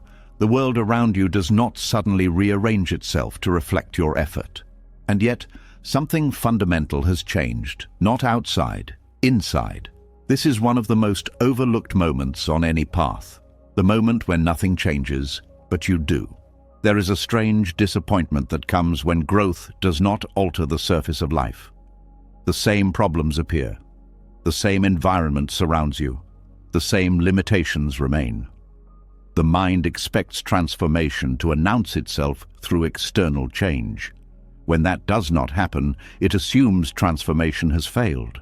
Buddhism teaches the opposite. Inner evolution often precedes outer change by a long distance. When nothing changes externally, awareness becomes the only place to look. You begin to notice how you meet the same situation differently. The trigger still exists, but the reaction is softer. The challenge still stands, but panic no longer leads. These shifts are subtle, easy to dismiss, but they are signs of real change. Inner evolution rarely feels dramatic. It feels quiet, almost ordinary. You notice it in pauses, in restraint, in the moment you choose not to say what you used to say, in the breath you take before responding. These moments do not reshape the world, but they reshape you. The mind struggles to value this kind of change because it cannot display it. There is nothing to point to. No before and after picture. But Buddhism places great importance on how experience is met rather than what experience looks like. The quality of attention determines suffering more than circumstances themselves. When nothing changes outside, you are forced to rely on internal reference points. You stop waiting for life to validate your growth. You begin to feel it directly. This builds confidence that is not dependent on outcome. You trust your inner movement even when the world remains still. There is also a kind of grief here, grief that effort did not buy escape, grief that growth did not earn reward. This grief is honest. Buddhism does not dismiss it. It invites you to stay with it, to see what expectation it reveals. Often the expectation is that inner work should guarantee outer relief. Letting go of this expectation is part of maturation. Inner evolution shows itself through tolerance. You can sit with discomfort longer. You do not need immediate resolution. This tolerance changes how you experience time. Moments stretch without becoming unbearable. This is a profound shift. When circumstances stay the same, patterns become clearer. You see how much suffering came not from the situation, but from resistance to it. As resistance softens, suffering reduces, even if the situation does not. This insight changes everything. Inner change also reveals itself through choice. Faced with the same option, you choose differently, or you choose the same thing but with less inner conflict. Either way, the experience changes. Freedom grows quietly, and there is also a deepening of responsibility here. You stop blaming circumstances for how you feel. This does not mean you approve of them. It means you recognize where your power lies. This recognition is empowering. When nothing changes externally, patience becomes real. Not patience as waiting for life to improve, but patience as the ability to live well within limits. This patience brings dignity. You are no longer bargaining with reality. Inner evolution also changes how you relate to identity. You stop defining yourself by situation. You are not just someone stuck in a certain life. You are someone developing awareness within it. This distinction protects self-worth. There is also a quiet joy that appears. Not because things are better, but because you are less at war. Peace becomes less conditional. It no longer waits for permission from circumstances. When nothing changes outside, gratitude changes shape. You stop being grateful only for improvement. You become grateful for steadiness, for understanding, for moments of ease within difficulty. This gratitude is grounded. Inner evolution also reshapes hope. Hope becomes less about escape and more about integrity. You hope to remain aligned, not necessarily to be rescued. This hope is sustainable. There is a strengthening of discernment. You see which battles matter and which do not. You stop spending energy trying to control what cannot be controlled. This conservation of energy brings clarity. When circumstances remain identical, you may notice less urgency to explain yourself. You do not need others to see your growth. This privacy protects sincerity. You live differently without announcing it. Inner change also appears in how you treat your own mind. You are less harsh, less demanding. You allow yourself to be unfinished. This allowance reduces inner tension. There is also a new relationship with effort. You stop pushing for visible results. You focus on quality of engagement. This focus improves experience even without change. When nothing changes outside, comparison loses power. You stop measuring progress by milestones. You measure it by awareness. This internal metric is kinder and more accurate.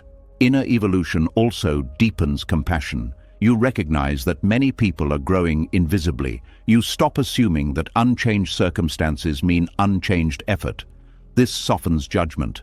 There is also resilience built here. You learn that growth does not depend on favorable conditions. You can evolve anywhere. This knowledge brings freedom. When nothing changes externally, wisdom has space to settle. Without distraction, insight integrates. You live it rather than think about it. This embodiment is slow but lasting. Inner change also reduces fear of stagnation. You realize that movement is happening even when it is not visible. This realization restores trust. There is also a shift in how you experience success. Success becomes less about change and more about alignment. You feel successful when you respond wisely, not when life improves. When nothing changes outside, acceptance deepens. Not resignation, but clarity. You see what is. You stop fighting it unnecessarily. This acceptance frees energy. Inner evolution also teaches humility. You see how much remains to learn. This openness keeps growth alive. There is also a subtle strength that forms.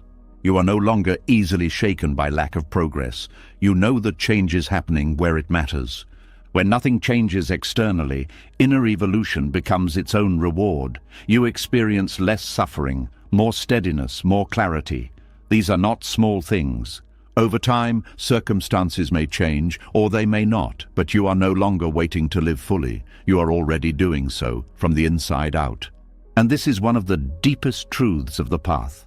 Life does not need to look different for you to be different within it. And that difference changes everything about how life is lived. When you begin to recognize inner change without outer confirmation, another challenge quietly appears. You start to see how much of your self-worth was tied to becoming finished. Better, clearer, resolved. And when you notice how much of you is still forming, a familiar pressure rises. The urge to fix yourself, to rush completion, to reject what is not yet whole. This is where a deeper discipline is required, not the discipline of improvement, but the discipline of trust. There is a deep habit in the human mind to equate incompleteness with failure.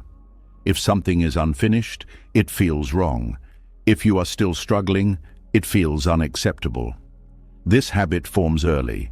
You are praised for results, not for process. You are valued when you appear put together, not when you are still learning. Over time, this conditioning turns inward. You begin to treat yourself as a project that must be completed before it deserves care. Trusting an unfinished self goes against this conditioning. It asks you to stay present with who you are now, not who you plan to become. This is uncomfortable because the unfinished self carries uncertainty. It does not offer a clear identity. It does not promise resolution. And yet, this is the self that is actually alive. The discipline here is subtle. It is not about lowering standards or giving up on growth. It is about refusing to make self-acceptance conditional. You allow yourself to be incomplete without turning that fact into a verdict. This requires restraint. The restraint to not attack yourself for what is still developing. Many people believe self-criticism motivates growth. In reality, it often creates fear. Fear narrows awareness. It makes learning rigid. Trusting an unfinished self creates safety. Safety allows exploration. Exploration allows growth. This sequence is often misunderstood. Allowing incompleteness does not mean indulging harmful patterns. It means recognizing that change happens through relationship, not punishment. When you relate to yourself with patience, you create the conditions for real transformation. There is also grief here. Grief for the ideal version of yourself you thought you should be by now. Letting go of that image hurts. But holding on to it hurts more. Trusting the unfinished self means releasing unrealistic timelines. It means accepting that development unfolds unevenly. The unfinished self is not a problem to solve. It is a process to live. When you stop treating it as an error, tension reduces. Energy returns. You become more curious and less defensive. This curiosity fuels learning more effectively than shame ever could. Trusting yourself while unfinished also requires humility. You admit that you do not yet know everything. You allow yourself to be wrong. This humility keeps the mind flexible. Flexibility is essential for growth. There is a common fear that acceptance will lead to stagnation, but acceptance does not mean complacency. It means clarity. You see what is without distortion. From this clear seeing, wise action becomes possible. When you trust your unfinished self, you stop hiding parts of yourself. You allow contradictions. You accept that growth includes setbacks. This honesty reduces inner fragmentation. You no longer split yourself into acceptable and unacceptable parts. There is also a strengthening of self-respect. You respect yourself enough to not demand instant completion. You acknowledge effort without demanding perfection. This respect becomes a foundation for resilience. Trusting incompleteness also changes how you relate to mistakes. Mistakes become information rather than proof of inadequacy. You respond with adjustment instead of judgment. This response accelerates learning. There is also relief here. The pressure to arrive dissolves. You no longer feel like life is on hold until you are finished. You live now as you are while still growing. This allows joy to coexist with effort. Allowing yourself to be unfinished also deepens compassion for others. You stop expecting people to be resolved versions of themselves. You recognize that everyone is in process. This recognition softens relationships. There is also courage required to show up as you are without apology, to participate without feeling fully ready. This courage is quiet but transformative. It keeps you engaged with life instead of waiting on the sidelines. Trusting the unfinished self also changes how you experience time. You stop racing toward a future identity. You settle into ongoing development. This reduces anxiety. You are no longer chasing completion. There is also a shift in motivation. You stop growing to escape who you are. You grow to express who you are becoming. This difference matters. Growth rooted in rejection feels heavy. Growth rooted in trust feels alive. Allowing incompleteness teaches patience with complexity. Human change is not linear. Some parts of you evolve faster than others. Trust allows uneven growth without panic. There is also an easing of comparison. When you accept being unfinished, you stop measuring yourself against others' progress. You recognize that everyone's path unfolds differently. This reduces envy and insecurity. Trusting an unfinished self also strengthens boundaries. You stop overextending to prove worth. You allow yourself to rest. This rest supports long-term development. There is also integrity here. You stop pretending to be more resolved than you are. This honesty aligns inner and outer life. Alignment reduces stress. Allowing yourself to be unfinished creates space for learning from life rather than controlling it. You remain open. You remain responsive. This openness keeps wisdom alive. There is also a deep kindness learned. You treat yourself as you would treat someone you care about who is still learning. This kindness changes your inner dialogue. It becomes more supportive, less harsh. Trusting incompleteness also changes how you handle uncertainty. You accept not knowing as part of the path. This acceptance reduces fear. There is also strength here. You are not fragile because you are unfinished. You are adaptable. Adaptability is strength. Allowing yourself to be unfinished removes the false divide between now and later. Life is not postponed until completion. It is lived continuously. This realization brings presence. There is also freedom in letting go of the fantasy of arrival. You stop waiting for the moment when everything makes sense. You engage with life as it is. Trusting the unfinished self also protects against burnout. You stop demanding constant improvement. You allow integration. This balance sustains growth. There is also wisdom in recognizing that some things mature only through time. You cannot force them. Trusting this reduces frustration. Allowing incompleteness teaches you how to stay connected to yourself even when you are disappointed with progress. This connection is essential. There is also a quiet joy that appears. Not joy because you are done, but joy because you are allowed to be. This joy is gentle and real. Trusting an unfinished self is a discipline because it must be practiced repeatedly. The mind will return to self-judgment. Each time, you choose patience instead. This choice reshapes your inner world. Over time, you notice that growth continues naturally when resistance softens. You become more whole not by forcing completion, but by allowing development. The unfinished self is not a flaw. It is a living process. When you trust it, you stop fighting yourself. And when you stop fighting yourself, growth finds its own pace. This trust does not end the journey. It makes the journey livable. It allows you to walk forward without rejecting where you are standing. And in that allowance, something profound happens. You begin to feel at home in your own becoming. When you begin to feel at home in your own becoming, another experience quietly takes center stage. It does not arrive with pain or fear. It arrives with dullness, with flatness, with the sense that nothing is happening and nothing is interesting. Boredom. This is the moment many people reach for distraction without thinking, but boredom, when met honestly, is not an enemy. It is an unopened door. Boredom appears when the mind runs out of stimulation, when novelty fades, when the familiar no longer entertains. The mind interprets this as a problem to fix. It says, something is missing, something is wrong. But boredom is often a signal that the surface layers of experience have been exhausted. What remains is depth. The modern mind is trained to avoid boredom at all costs. Noise is always available. Screens, tasks, conversations, thoughts. Boredom threatens this constant motion. It removes the usual rewards. Without stimulation, the mind feels exposed, and exposure feels uncomfortable. But boredom is not emptiness. It is the absence of distraction. When distraction falls away, awareness has space to settle. This settling feels unfamiliar. The mind does not know what to do without something to chase, so it labels the moment as boring. In Buddhist understanding, boredom is a threshold. It appears when craving weakens. When the pull toward entertainment loosens, attention is freed. But freedom can feel like nothingness before it feels like peace.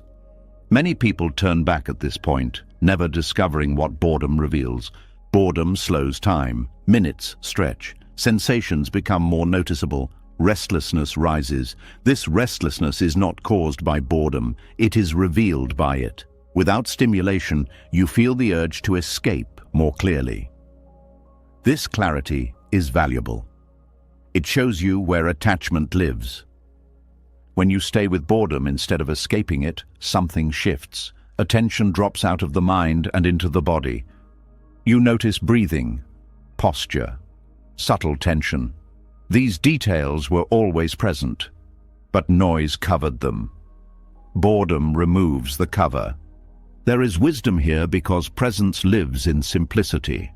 When nothing exciting happens, you are left with what is. This is the ground of insight.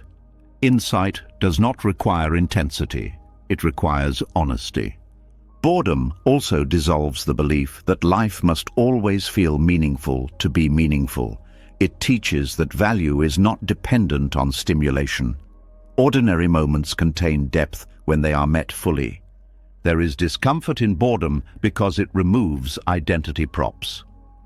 When you are not doing, producing, or consuming, who are you? This question surfaces naturally. Buddhism does not rush to answer it. It lets it sit. Letting the question remain is part of the teaching. Boredom also reveals impatience, the desire for something else, somewhere else, someone else. Watching this desire without obeying it trains restraint. Restraint strengthens attention. There is also creativity hidden here. When the mind stops consuming, it begins to notice connections. Subtle ideas arise, not because you forced them, but because space allowed them. Many insights emerge from boredom, not excitement. Boredom teaches you how dependent you are on stimulation for mood regulation. Without entertainment, emotions surface. Sadness, irritation, loneliness. These emotions were already there. Boredom gives them room. Meeting them builds emotional maturity. When boredom is allowed, the nervous system recalibrates. Constant stimulation keeps it activated. Boredom invites rest. At first, rest feels uncomfortable. Over time, it feels nourishing. There is also humility here. You stop expecting life to entertain you. You accept responsibility for how you meet moments. This acceptance reduces entitlement. It deepens gratitude. Boredom sharpens perception. Without distraction, senses awaken. You notice sounds you ignored. Light shifts, small movements. The world becomes more detailed. Presence deepens naturally. There is also patience learned here, waiting without demand, allowing moments to unfold. This patience reduces anxiety. You stop rushing time. Boredom challenges the idea that excitement equals aliveness. You discover that quiet awareness is also alive, in some ways more alive. There is fear beneath boredom, fear of stillness, fear of self, fear of nothing happening. Staying with boredom gently exposes these fears. Exposure weakens them. Boredom also teaches trust. Trust that meaning does not disappear when stimulation does. Trust that awareness is enough. This trust is subtle but transformative. When boredom is resisted, it grows unpleasant. When it is allowed, it opens. What felt dull becomes spacious. What felt empty becomes receptive. There is also discipline here, the discipline to not immediately escape, to stay, to observe. This discipline builds attention muscles that distraction weakens. Boredom teaches you how to be with yourself without entertainment. This ability is rare. It creates inner companionship. You are no longer afraid of your own company. There is also insight into craving. You see how often desire arises not from need, but from habit. Recognizing this weakens its grip. Boredom reveals the mind's addiction to change. Change feels safe. Stillness feels risky, but insight lives in stillness. When boredom deepens, it often transforms into calm. Not dramatic calm, a quiet ease. This ease is stable because it does not depend on conditions. There is also compassion learned here. When you know boredom intimately, You understand why others seek distraction. This understanding softens judgment. Boredom teaches the difference between fullness and stimulation. Fullness comes from presence. Stimulation comes from novelty. Presence lasts longer. There is also a reclaiming of time. Boredom returns time to you. You stop filling every moment. Time becomes spacious. This spaciousness allows reflection. Boredom also dismantles the pressure to constantly improve. You rest from becoming. This rest integrates growth. There is wisdom in seeing boredom not as absence, but as invitation. An invitation to notice, to feel, to be. Over time, boredom loses its edge. It becomes a familiar doorway. You recognize it as a signal to slow down, to turn inward. Insight often arrives quietly in these moments, not as answers, but as shifts in perception. You see things differently without knowing why. Boredom teaches that depth is not hidden behind complexity. It is revealed through simplicity. When you stop fearing boredom, you stop fearing stillness. When you stop fearing stillness, presence becomes natural.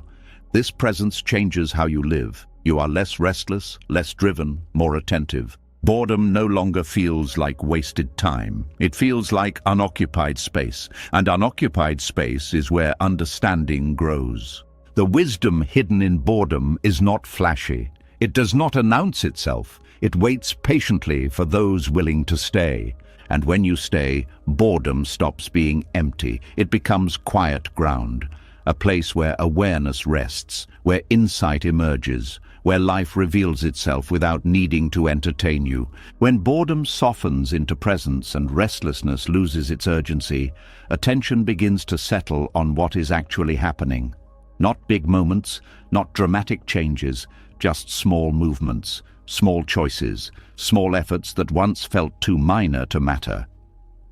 This is where another habit of the mind reveals itself. The habit of dismissing what is small, of overlooking what is quiet, of believing that only big steps count. There is a deep conditioning that teaches you to value effort by its size. Big changes feel worthy. Small actions feel embarrassing. You tell yourself that if you cannot do more, you should wait. That partial effort is not real effort. That unless you can give everything, giving something is pointless. This belief quietly stops many paths before they begin. Honoring small steps requires humility. It asks you to bow not to achievement but to sincerity, to recognize that effort does not need to be impressive to be sacred.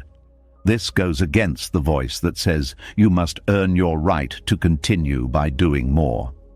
Small steps are often the only steps available. Energy fluctuates, circumstances limit, healing takes time. When you wait for ideal conditions, movement stops. When you honor small steps, life continues. There is a tenderness required to respect minimal effort. You must stop measuring worth by output. You must allow yourself to act within your capacity rather than against it. This is not lowering standards. It is aligning standards with reality. Small steps keep you connected. They maintain relationship with the path.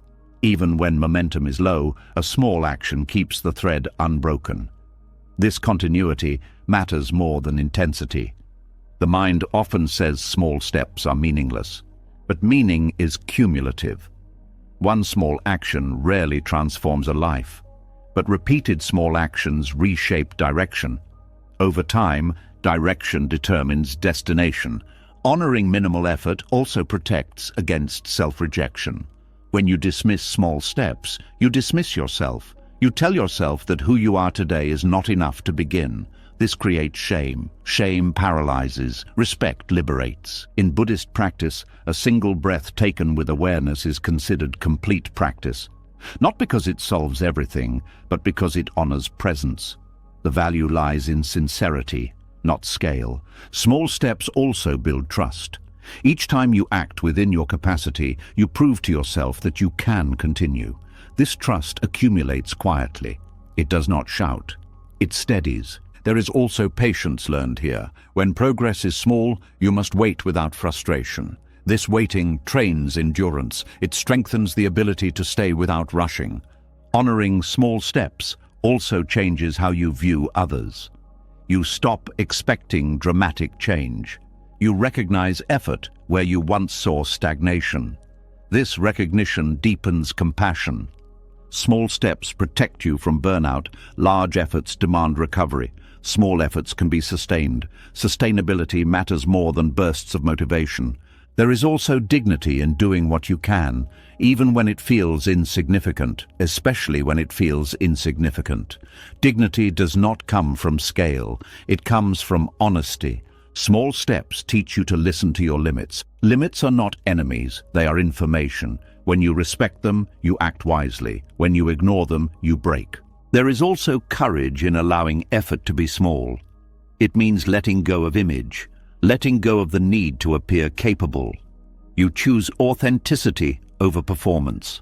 Honoring minimal effort also dissolves comparison. Small steps cannot be compared easily. They are personal. This privacy protects your path. There is also consistency born here. Small steps are easier to repeat. Repetition builds rhythm. Rhythm builds stability. Stability supports growth. The mind often waits for motivation to do more. Honoring small steps teaches you to act without waiting. Action creates momentum. Momentum creates capacity. Small steps also invite gratitude. When you notice them, you appreciate progress that once went unseen. Gratitude changes how effort feels. It becomes lighter. There is also learning in small steps. You receive feedback quickly. You adjust. You refine. Large steps often skip this refinement. Honoring small effort teaches you to stay present. You cannot hide behind grand plans. You engage with what is directly in front of you. Small steps also soften fear. Large changes feel threatening. Small changes feel manageable. This manageability keeps you moving. There is also faith here. Faith that something small matters. Faith that you matter even when you are not doing much. This faith heals self-worth. Small steps keep the door open. They prevent total withdrawal. Even when you feel lost, one small action keeps you engaged with life. There is also wisdom in recognizing seasons. Some seasons are for leaps, others are for inches. Honoring small steps respects seasonality. Small steps also train attention. You notice details. You refine intention. This attention deepens quality. There is also resilience built here. When you learn to value small effort, setbacks feel less catastrophic. You know you can begin again gently. Honoring minimal effort challenges perfectionism. Perfectionism demands all or nothing. Small steps live in between. They weaken extremes. There is also kindness here. You treat yourself as someone worth encouraging, not someone to punish into improvement. Small steps teach you that progress is not always visible, but visibility is not the measure of truth. There is also freedom in releasing the demand to do more than you can. You stop fighting yourself. Energy returns. Honoring small steps also prepares you for larger ones. Capacity grows naturally when it is respected. There is also a quiet reverence here. Each small action becomes an offering, not to outcome, but to presence. Small steps remind you that life is lived moment by moment. You cannot skip moments. You can only meet them. When you bow to small steps, you stop waiting for permission to begin. You begin where you are. This changes everything. Effort becomes accessible. Growth becomes humane. The path becomes walkable. And slowly, without forcing, small steps gather, not into something dramatic, but into something real. A life lived with care, one honest movement at a time. When you learn to bow to small steps, movement becomes gentle and honest. You stop forcing progress and begin to respect pace. But this shift introduces a new confusion. From the outside, your life may look quiet, less busy, less reactive, less visibly productive, and the mind begins to whisper a dangerous question. Have you become still, or have you stopped moving altogether? This is where many people turn against themselves without realizing it. Stillness and stagnation look similar on the surface. Both lack obvious motion. Both lack dramatic change. But internally, they are opposites. One is alive, the other is frozen. One is aware, the other is asleep. The difference between them is not action, it is attention. Stagnation happens when awareness shuts down. When life feels repetitive and the mind disengages, you go through motions without presence. You avoid reflection. You numb discomfort. Time passes, but nothing is digested, nothing is learned. Energy feels heavy and dull. Stillness, on the other hand, is full. It is receptive. It is alert. Even when the body is quiet and circumstances remain unchanged, awareness is active. You are noticing, feeling, understanding.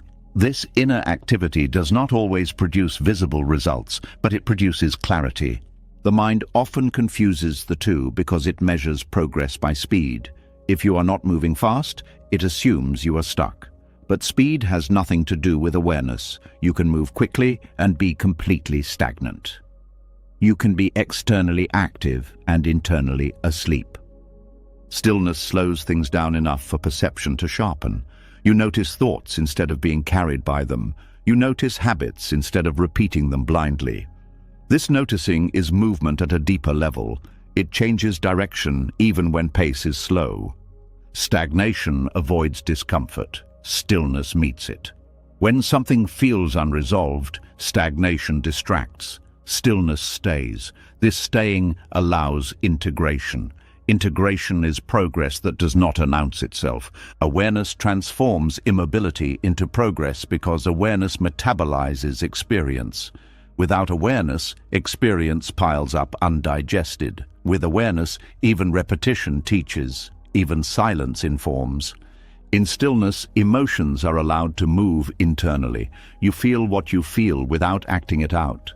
This internal movement prevents stagnation. You are processing rather than suppressing. Stagnation feels flat. Stillness feels spacious. One contracts, the other opens. This difference is subtle but unmistakable once recognized. The mind often fears stillness because it cannot control it. Stillness removes the illusion of productivity. It reveals whether you are present or just busy. This exposure makes the mind uncomfortable. Stillness also interrupts identity. When you are not doing, you are not reinforcing who you think you are. This can feel like disappearing, but what actually disappears is unnecessary tension. Stagnation reinforces identity. You become attached to being stuck. You repeat the same stories. Stillness loosens identity. You are less defined by narrative and more by awareness. Awareness brings curiosity. Even in quiet moments, curiosity keeps the mind alive. You ask different questions. You notice new angles. Stagnation lacks curiosity. Everything feels already known. Stillness invites listening. You listen to your body, your breath, your subtle reactions. This listening reveals needs and limits. Stagnation ignores signals until they become problems. There is also an emotional difference. Stillness often carries a quiet peace beneath discomfort. Stagnation carries resentment, a sense of being trapped. These emotional tones matter. Stillness does not rush to escape boredom. It allows boredom to unfold. As you learned earlier, boredom opens depth. Stagnation uses boredom as proof that life is meaningless. Awareness also keeps values alive. Even when circumstances do not change, you act with intention. You choose restraint. You choose kindness. These choices are movement. Stagnation dulls values. You stop caring. You stop choosing. Life feels automatic. This dullness is not rest. It is withdrawal. Stillness allows rest without collapse. You rest while remaining engaged. This balance replenishes energy. Stagnation drains energy because it resists engagement. Awareness also prevents decay. Without awareness, habits harden. With awareness, habits remain flexible. Flexibility is a sign of life. Stillness sharpens sensitivity. You notice when something is no longer working. This noticing allows adjustment. Stagnation resists adjustment because it avoids noticing. There is also a temporal difference. Stillness feels timeless. You are present. Stagnation feels like time dragging. You are waiting for something to end.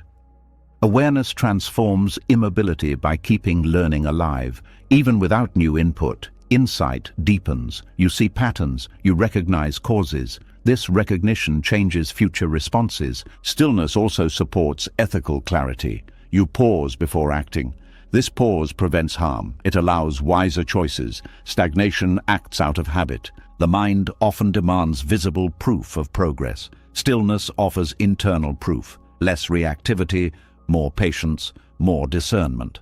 These are subtle but powerful. Stagnation often includes self-judgment. You label yourself as lazy or broken. Stillness includes self-observation without condemnation. This difference is crucial. Awareness also keeps compassion flowing. You remain sensitive to others. You are not shut down. Stagnation isolates. Stillness connects. Stillness is not passive. It is receptive. It receives experience fully. This reception changes you. Stagnation resists experience. It numbs, it avoids. This resistance creates suffering. Awareness transforms immobility into progress by allowing inner shifts. These shifts may not change circumstances immediately, but they change how you meet them. Stillness also prepares you for movement.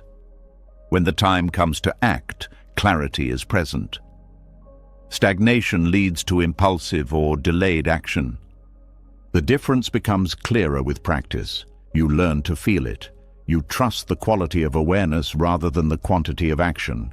Stillness teaches you that progress is not always outward. Sometimes it is the removal of confusion, the softening of resistance, the easing of fear. Stagnation keeps confusion intact. Stillness dissolves it gradually. Awareness also brings honesty. You see when stillness turns into avoidance. This honesty prevents stagnation from hiding. Stillness includes choice. Even if you do not move, you are choosing to be present. This choice is active. Stagnation includes resignation. You feel you have no choice. This feeling is a sign to reawaken awareness. Awareness restores agency. You may not control outcomes, but you control attention. Attention directs growth. Stillness also honors cycles. There are times for rest, for incubation. Recognizing these times prevents unnecessary self-attack. Stagnation ignores cycles. It treats rest as failure. Stillness treats rest as part of movement. Awareness allows stillness to be fertile. Ideas mature. Emotions settle. Understanding integrates. Stagnation is infertile. Nothing grows because nothing is attended to. Over time, you begin to trust stillness. You recognize its texture, its quiet intelligence. You stop panicking when life slows. This trust changes how you move forward. You no longer equate worth with activity. You equate it with presence. The difference between stillness and stagnation is not visible to others. It is known internally. You feel alive or you feel shut down.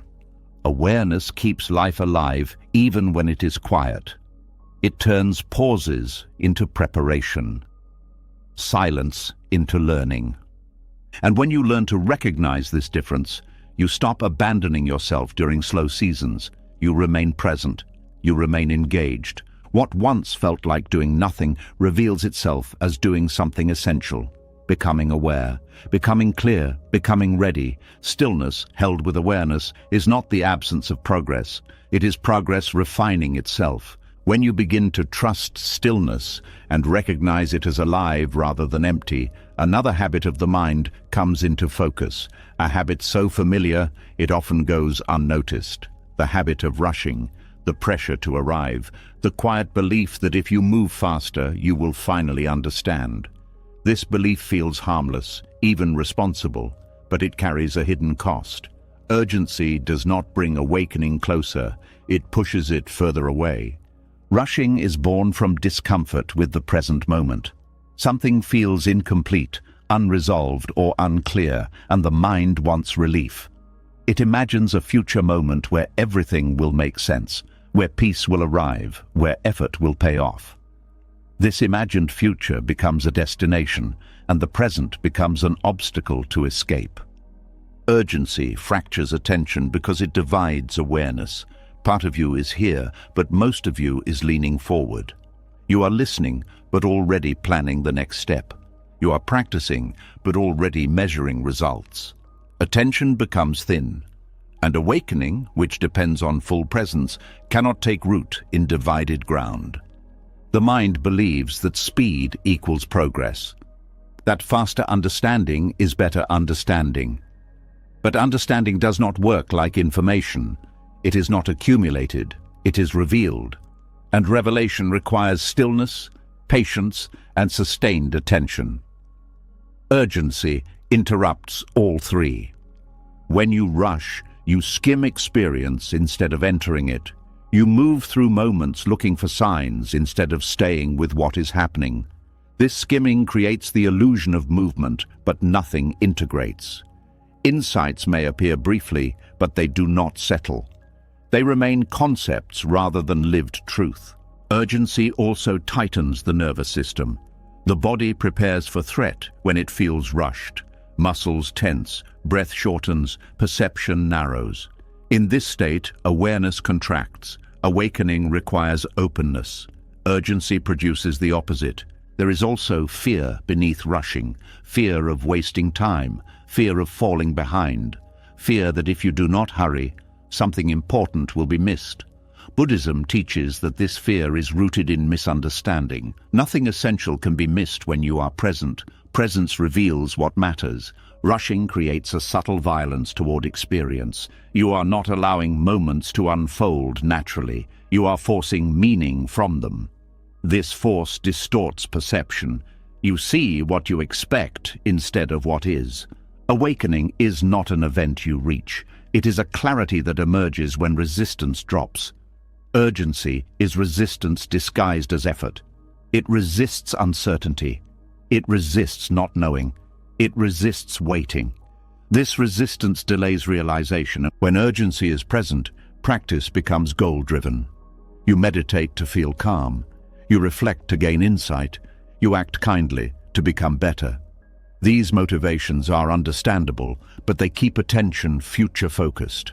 The present becomes a means rather than the ground. Urgency also creates comparison. You measure your progress against others, against ideals, against imagined timelines. Comparison scatters attention. Instead of noticing your own experience, you monitor your position. Awakening requires intimacy, not ranking. Rushing fragments learning. You move on before lessons have settled. You collect ideas without digesting them. This creates mental clutter. Clutter clouds perception. There is also impatience with difficulty. When challenges arise, urgency wants them gone quickly, but difficulty often carries insight. Rushing past it skips understanding. The lesson returns later, often louder. Urgency feeds restlessness. Even when nothing is wrong, something feels off. This restlessness keeps the mind busy. Busy minds rarely see clearly. Buddhism emphasizes right effort, not excessive effort. Right effort is balanced. It is attentive without strain. Urgency strains. Strain narrows awareness.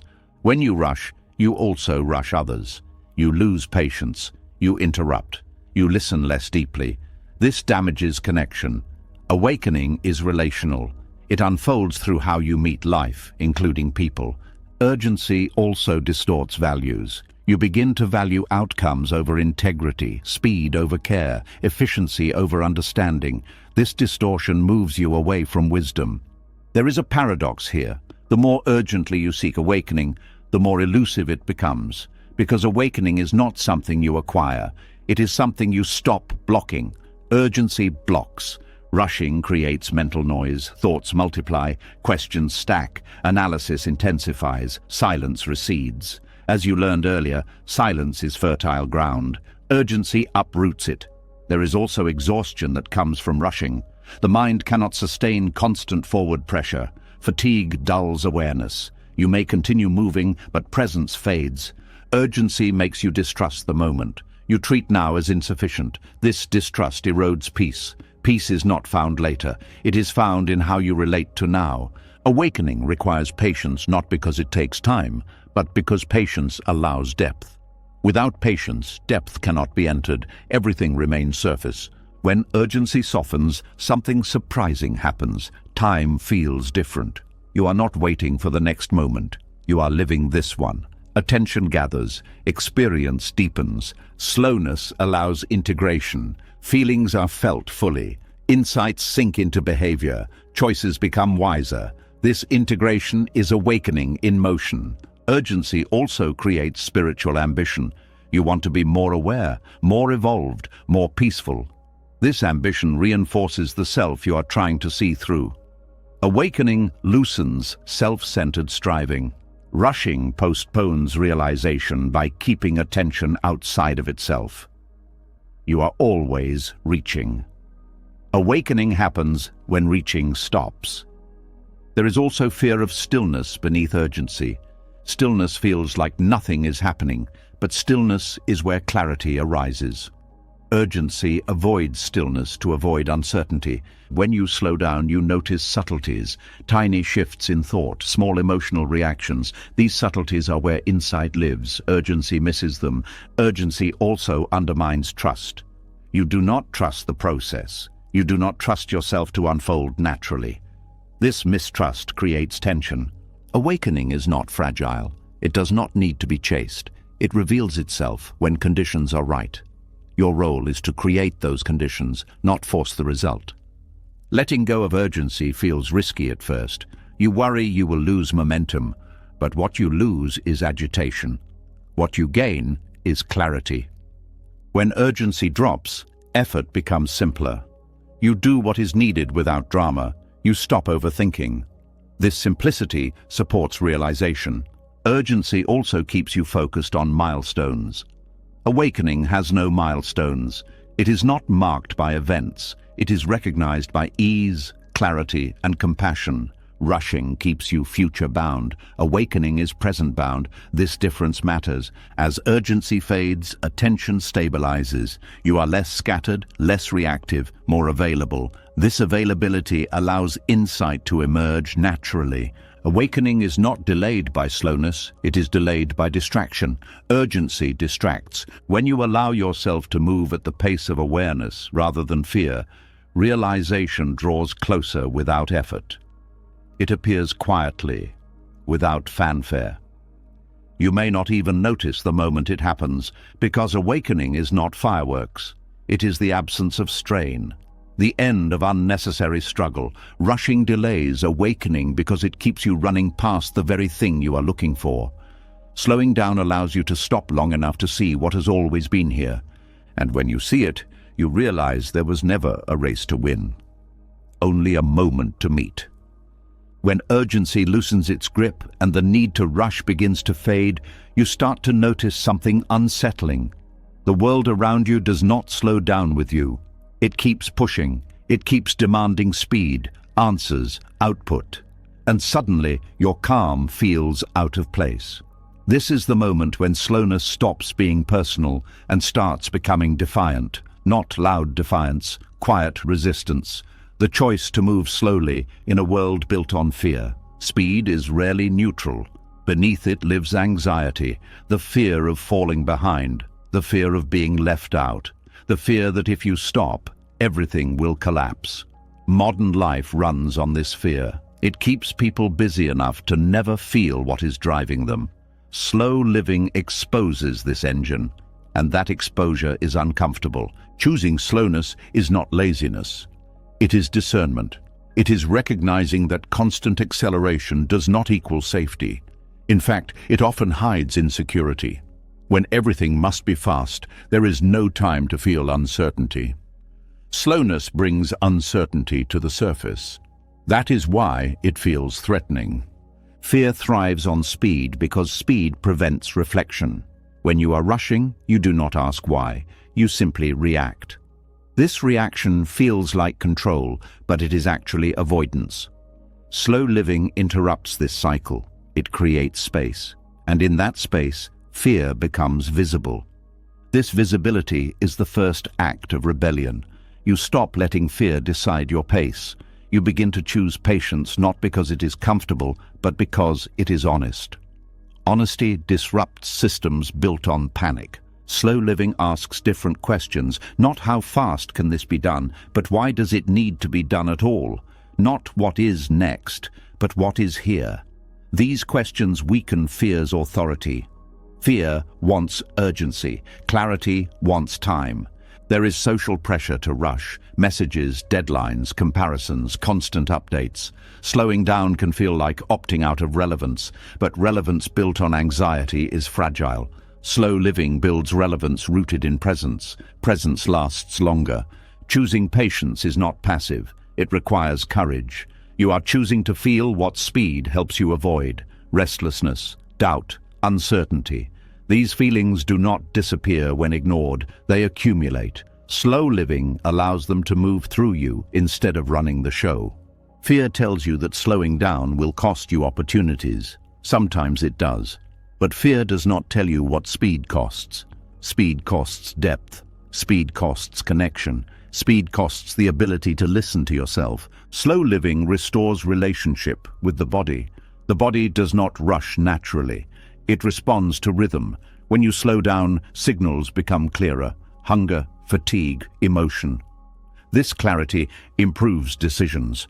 Fear prefers disconnection from the body because disconnection makes control easier.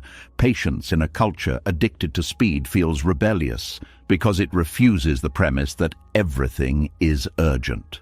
You begin to see how many emergencies are manufactured, how much stress is unnecessary. This seeing changes behavior. Slow living also challenges productivity myths. You realize that being busy is not the same as being effective. Many rushed actions create more work later. Slowness allows precision. Precision reduces waste. Fear wants guarantees. Speed feels like chasing guarantees. Slow living accepts uncertainty. This acceptance reduces anxiety. Anxiety feeds on the illusion that certainty is possible. Choosing patience also changes how you relate to others. You listen more. You interrupt less. You allow pauses.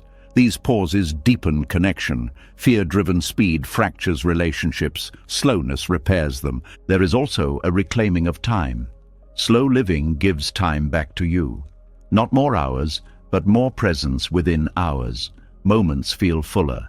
This fullness counters the scarcity mindset that fear relies on. Slow living is a rebellion because it refuses constant comparison. Speed amplifies comparison. Who is ahead? Who is faster? Who is winning? Slowness dissolves this race. You stop measuring yourself against others' pace. Fear thrives on the belief that you are late, late to success, late to clarity, late to life. Slow living questions this belief. You ask, late according to whom? This questioning weakens fear. Choosing patience also reshapes ambition.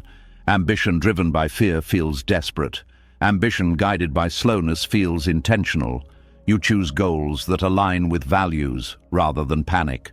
Slow living makes room for discernment. You notice which demands are real and which are noise. This discernment prevents overwhelm.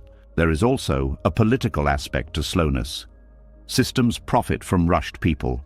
Rushed people consume more. They question less. Slowing down restores agency. Agency threatens fear-based systems. Fear convinces you that slowing down is irresponsible, but responsibility requires awareness. Awareness requires time. Slowness supports responsibility rather than undermines it. Slow living also changes how you experience success. Success stops being about speed and starts being about sustainability. Can this be lived with? Can this be maintained? Fear ignores sustainability. Slowness honors it. Patience allows integration. Lessons settle. Emotions process. Wisdom matures. Without integration, growth becomes chaotic. Slow living teaches you to say no without guilt. You recognize limits. Respecting limits is an act of self-trust. Fear demands overextension. Slowness restores boundaries. There is also relief here. When you stop rushing, the constant pressure eases. You breathe deeper. You sleep better. These changes are not small. They are foundational. Fear also fuels multitasking. Doing many things at once creates the illusion of efficiency. Slow living favors single attention. Single attention improves quality. Quality reduces rework. Choosing slowness does not mean withdrawing from the world. It means engaging deliberately. You choose when to move fast and when to pause. Fear removes choice. Slowness restores it. Slow living also deepens gratitude. When you are not rushing, you notice what is already present.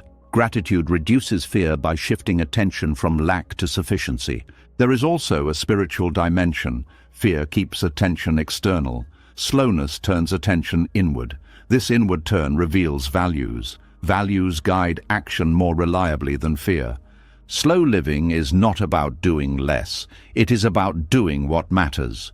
Fear inflates importance. Slowness clarifies it. Choosing patience also protects mental health. Constant urgency keeps the nervous system activated. Slowness allows regulation. Regulation supports clarity. Fear-driven speed avoids stillness. Stillness reveals vulnerability. Slow living allows vulnerability. Vulnerability fosters authenticity. There is also resistance from others. People may misunderstand your pace. They may project their fear onto you.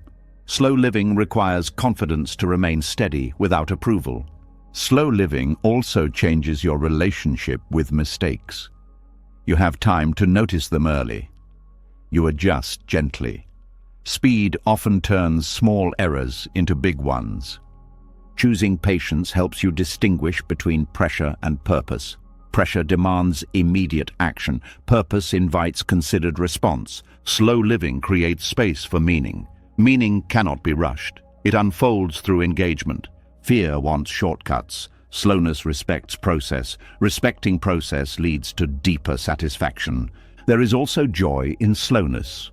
Not excitement, but contentment. Contentment undermines fear's narrative that you are always lacking. Slow living teaches you that safety does not come from speed. It comes from presence. Presence allows wise response. Choosing patience in an anxious culture is not easy. It requires repeated choice. Each time you slow down, you resist fear's script. Over time, this resistance becomes natural. You stop feeling rebellious. You feel grounded. Slow living becomes your default, not as avoidance, but as alignment. You move when movement is true. You pause when pause is needed. Fear loses its grip not because you fought it, but because you stopped feeding it. And in this quieter rhythm, life becomes less about keeping up and more about being here. Slowness reveals that peace was never hiding in the future. It was waiting for you to stop running long enough to notice it. When slowness becomes a way of living rather than a reaction, another shift quietly happens. The excitement that once carried you forward begins to fade. The sense of meaning that once felt obvious grows distant. You are no longer rushing, but you are also no longer inspired. This is where many people assume the path has ended. In truth, this is where it finally becomes real. Motivation is emotional energy. It rises when something feels new, hopeful, or rewarding. It fades when effort becomes ordinary. This fading is not a problem. It is a signal. The signal that you are no longer being carried by feeling alone. The mind often panics here because it was taught that desire must come before action. Buddhism teaches the opposite. At a certain point, action comes before desire. When motivation disappears, discipline steps forward. Not discipline as punishment or force, but discipline as relationship. A steady commitment to showing up regardless of mood. This commitment is not dramatic. It does not feel powerful. It feels plain. And that plainness is exactly why it works. Inspiration depends on conditions. Discipline depends on values. When conditions change, inspiration leaves. When values are clear, discipline remains. Spiritual maturity begins when values guide action more than feelings do. There is disappointment when motivation fades. You may grieve the loss of excitement. You may wonder if something is wrong with you. This grief is natural. It marks the end of a phase where effort was fueled by emotion. What replaces it is quieter but stronger. Discipline without motivation feels uncomfortable because it removes emotional reward. You do not feel uplifted for doing the right thing, you simply do it. This reveals sincerity. Are you walking this path for how it makes you feel, or because it reflects who you are becoming? Trusting the path when motivation disappears requires patience. You must continue without internal applause. The mind may complain. It may say this is pointless. But discipline does not argue. It acts gently, repeatedly. There is a misconception that discipline is rigid. In reality, true discipline is adaptive. It listens to limits. It adjusts pace. It does not abandon the path, but it does change how it walks. When motivation is gone, discipline simplifies practice. You stop trying to do everything. You focus on what is essential. This simplicity protects against burnout. Discipline also builds trust in yourself. Each time you show up without wanting to, you prove that your commitment is deeper than mood. This trust is grounding. You no longer fear emotional fluctuation. There is also freedom here. Motivation can be intoxicating, but it is unstable. Discipline frees you from dependence on inner weather. You are no longer controlled by how you feel. Spiritual maturity involves accepting dryness, accepting repetition, accepting effort without reward. These acceptances deepen presence. You stop chasing experience and start embodying values. Discipline also teaches humility. You stop assuming that progress should feel good. You accept that growth can be quiet, even dull. This humility protects against spiritual ego. When inspiration fades, many people quit because they believe something essential is missing. Buddhism teaches that what is missing is illusion. Illusion, that feeling, determines meaning. Discipline reveals meaning through consistency.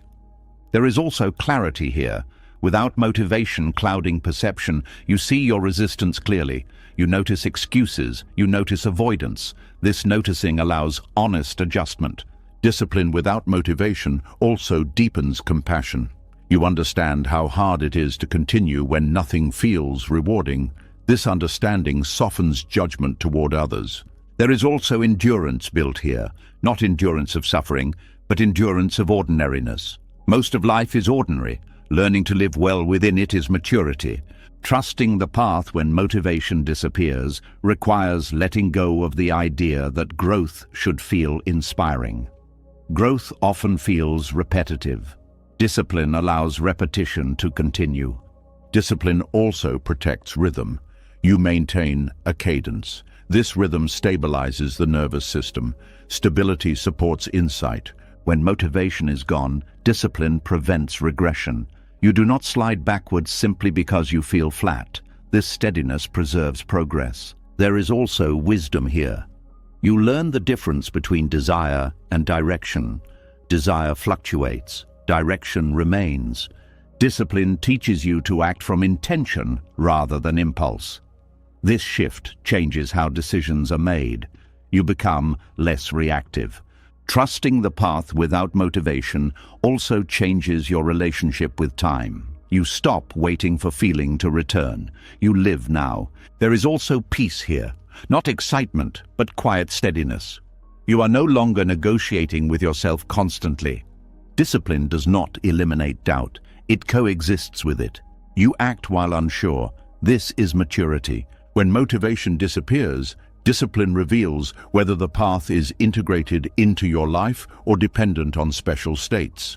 Integration lasts. There is also dignity in continuing without inspiration. You are not performing spirituality.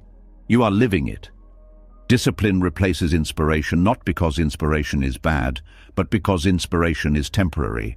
Discipline sustains what inspiration begins. Spiritual maturity is not feeling enlightened. It is behaving with care when you feel nothing special at all. There is also resilience here. You are less shaken by emotional lows. You know they do not define direction. Trusting the path when motivation disappears teaches you that meaning is not always felt. Sometimes it is enacted. Discipline also refines intention. You stop doing things for how they make you feel. You do them because they align with what matters. This alignment becomes its own reward, quiet, stable, reliable.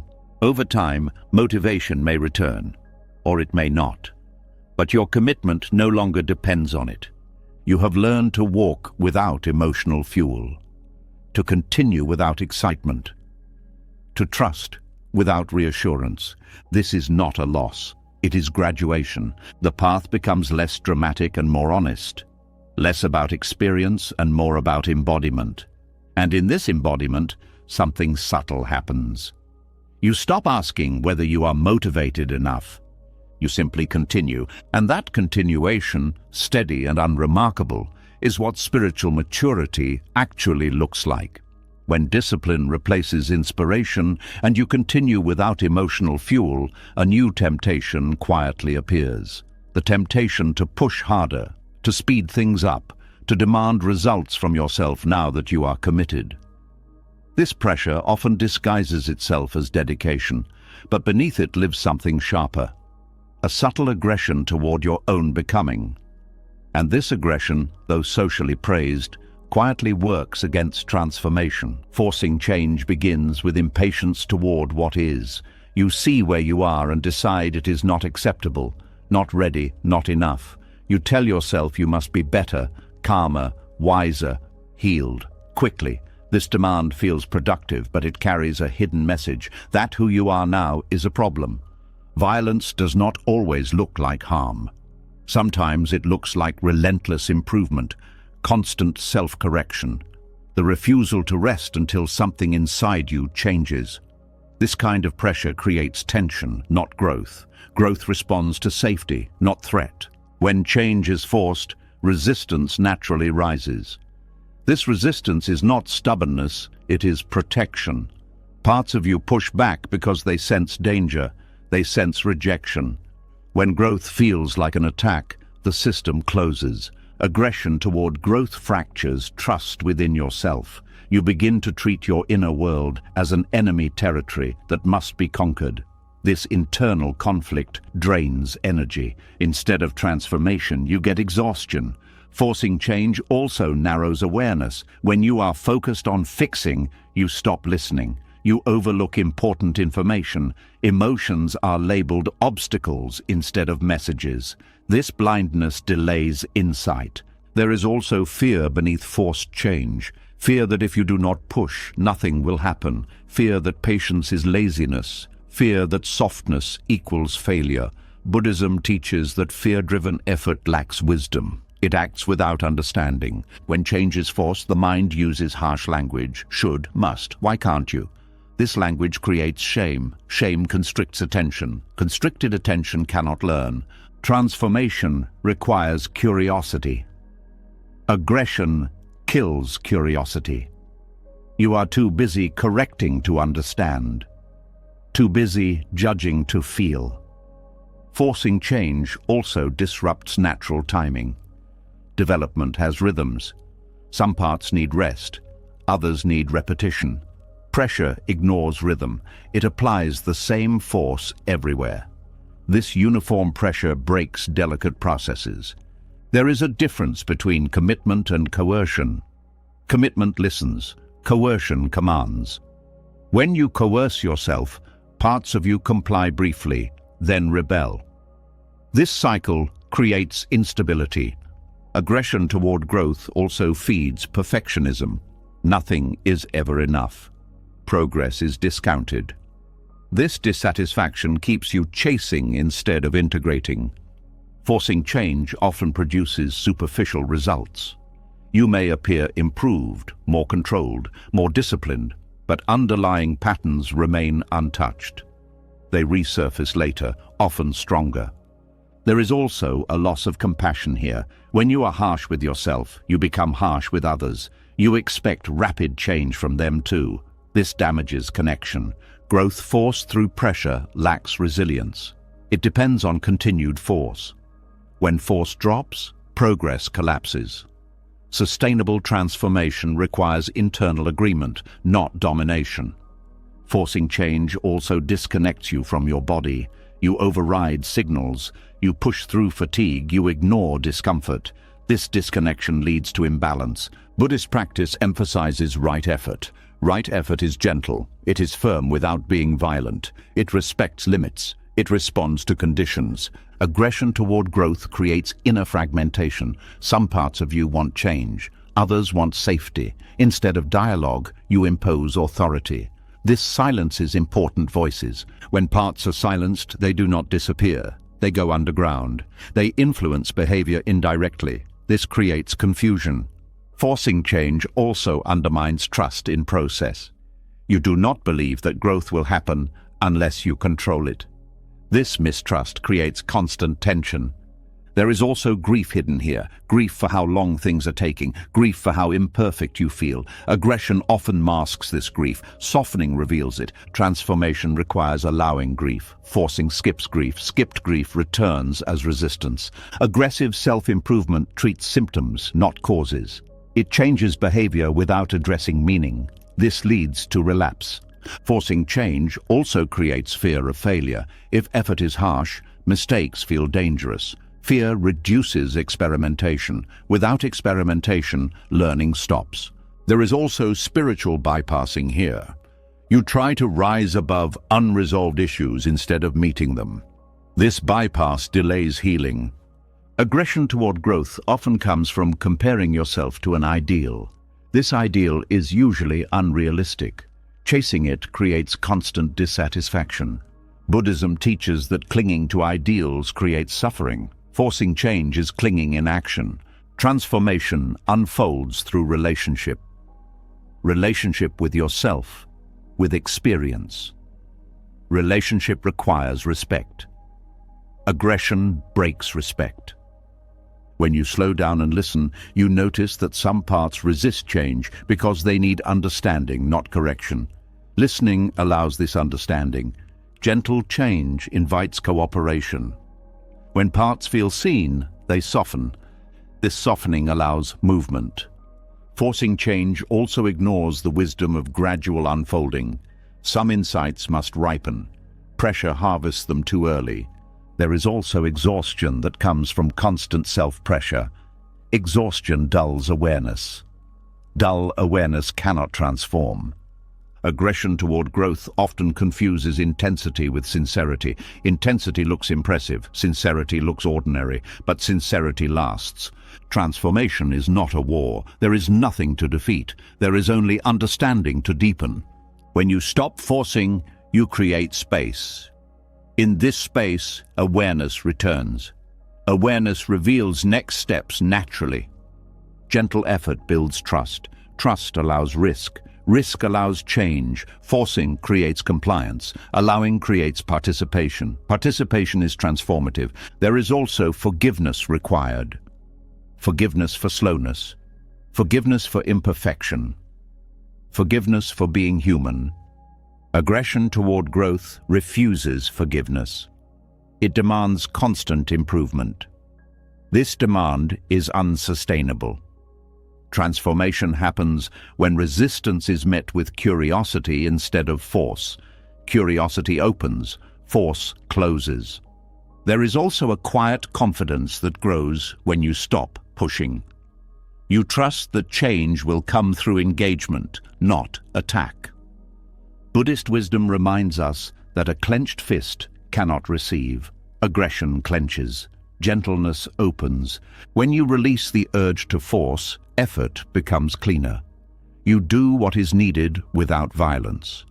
Change that emerges from gentleness integrates fully. It does not need constant maintenance. Aggressive change creates tension. Integrated change creates ease. The path does not respond to force. It responds to presence. When you allow growth rather than impose it, resistance dissolves naturally. What was blocked begins to move. Transformation then feels less like becoming someone else and more like returning to yourself. And in that return, you realize that nothing ever needed to be forced. It needed to be understood. When the urge to force change softens and you stop treating growth like a battle, another belief quietly comes into question. The belief that struggle means something went wrong. That difficulty is a sign of failure. that if the path were correct, it would be cleaner, easier, lighter. This belief is deeply rooted, and it creates unnecessary shame. Buddhism offers a different image. Growth does not happen despite the mud. It happens because of it. Struggle is often treated as a mistake, something to escape, something to fix quickly. When life becomes heavy, the mind asks what you did wrong, why this happened, why it is taking so long. This questioning assumes that ease is the natural state and difficulty is an interruption. But many of the most meaningful transformations arise precisely within conditions that are uncomfortable. The lotus does not apologize for the mud because the mud is not a detour. It is the environment that makes blooming possible. Without the density, the pressure, the darkness, there is no structure for growth. In the same way, human struggle provides resistance that shapes depth, strength, and understanding. When you frame struggle as a flaw, you turn against your own experience. You try to rise above it too quickly. You disown parts of your journey. This rejection creates fragmentation. You split your life into acceptable and unacceptable chapters. Buddhism invites integration instead. Struggle provides context. It gives meaning to qualities that could not develop otherwise. Patience only forms when waiting is required. Compassion deepens when pain is known. Clarity sharpens when confusion has been lived. These qualities are not abstract ideas, they are responses shaped by experience. There is a tendency to compare your inner life to imagined ideals. You think you should be calmer by now, more healed, more stable. When reality does not match this image, shame appears. Shame says the mud is your fault. Buddhism dissolves this shame by reminding you that difficulty is not a personal defect. It is part of the terrain. Struggle also slows you down. And as you have learned, slowness reveals things speed hides. Without struggle, many truths remain superficial. Comfort does not challenge assumptions. Difficulty does. The mud is where roots form. Roots are invisible. They do not look impressive, but they determine how well something stands. Struggle strengthens these unseen structures. When growth is tested early, it becomes resilient later. Reframing struggle also changes how you relate to others. When you stop seeing your own difficulties as failures, you stop seeing others' difficulties as weaknesses. Judgment softens. Empathy grows. You recognize shared humanity instead of ranking experiences. Struggle also teaches honesty. When things are hard, pretending becomes exhausting. Masks fall away. You meet yourself more directly. This meeting can be uncomfortable, but it is authentic. Authenticity is the ground of wisdom. There is also humility learned through struggle. You realize how little control you have. This humility reduces arrogance. It makes you more open to learning. Open minds grow. Many people try to leap over struggle using positivity, productivity, or spirituality. But bypassing mud does not remove it. It only delays encounter. Delayed encounters are often more painful. Struggle asks you to stay, to feel, to listen. These are not passive acts. They require courage. Courage not to escape discomfort prematurely. When you stop apologizing for your mud, you stop explaining yourself. You stop justifying why things are hard. You accept the season you are in. Acceptance brings relief. Struggle also clarifies values. When things are easy, values remain theoretical. When things are hard, you see what truly matters. Choices become clearer. The mud also protects growth. Fragile beginnings cannot survive exposure. Difficulty shields development from premature display. This protection allows authenticity to form. There is also creativity born from struggle. When familiar paths are blocked, new ways emerge. Necessity sharpens ingenuity. Without constraint, creativity often remains shallow. Struggle teaches endurance, not endurance as suffering, but endurance as continuity. You learn how to keep going without losing yourself. This skill is essential for long-term growth. Reframing struggle also changes how you relate to your past. Instead of regretting difficult chapters, you begin to understand them. Understanding replaces resentment. The mud holds nutrients. Pain carries information. When you extract meaning rather than flee discomfort, insight grows. Insight is nourishment. Struggle also reveals attachment. You see what you are clinging to when it is threatened. This seeing allows release. Release brings freedom. When you accept struggle as context, you stop rushing healing. You respect timing. Healing unfolds organically when not forced. There is also a shift in self-talk. You stop asking why me and start asking what is being shaped here. This question opens rather than closes. Struggle makes compassion credible. Without lived difficulty, compassion remains an idea. With difficulty, it becomes embodied. The lotus does not bloom by rejecting the mud, it uses it. Similarly, you do not grow by erasing struggle, you grow by relating to it wisely. Reframing struggle reduces fear of future difficulty. You trust that if hardship arises, it will shape rather than destroy you. This trust reduces anxiety. There is also dignity in struggle, not romanticizing pain but honoring effort within it. You acknowledge your resilience without glorifying suffering. Struggle teaches patience with imperfection.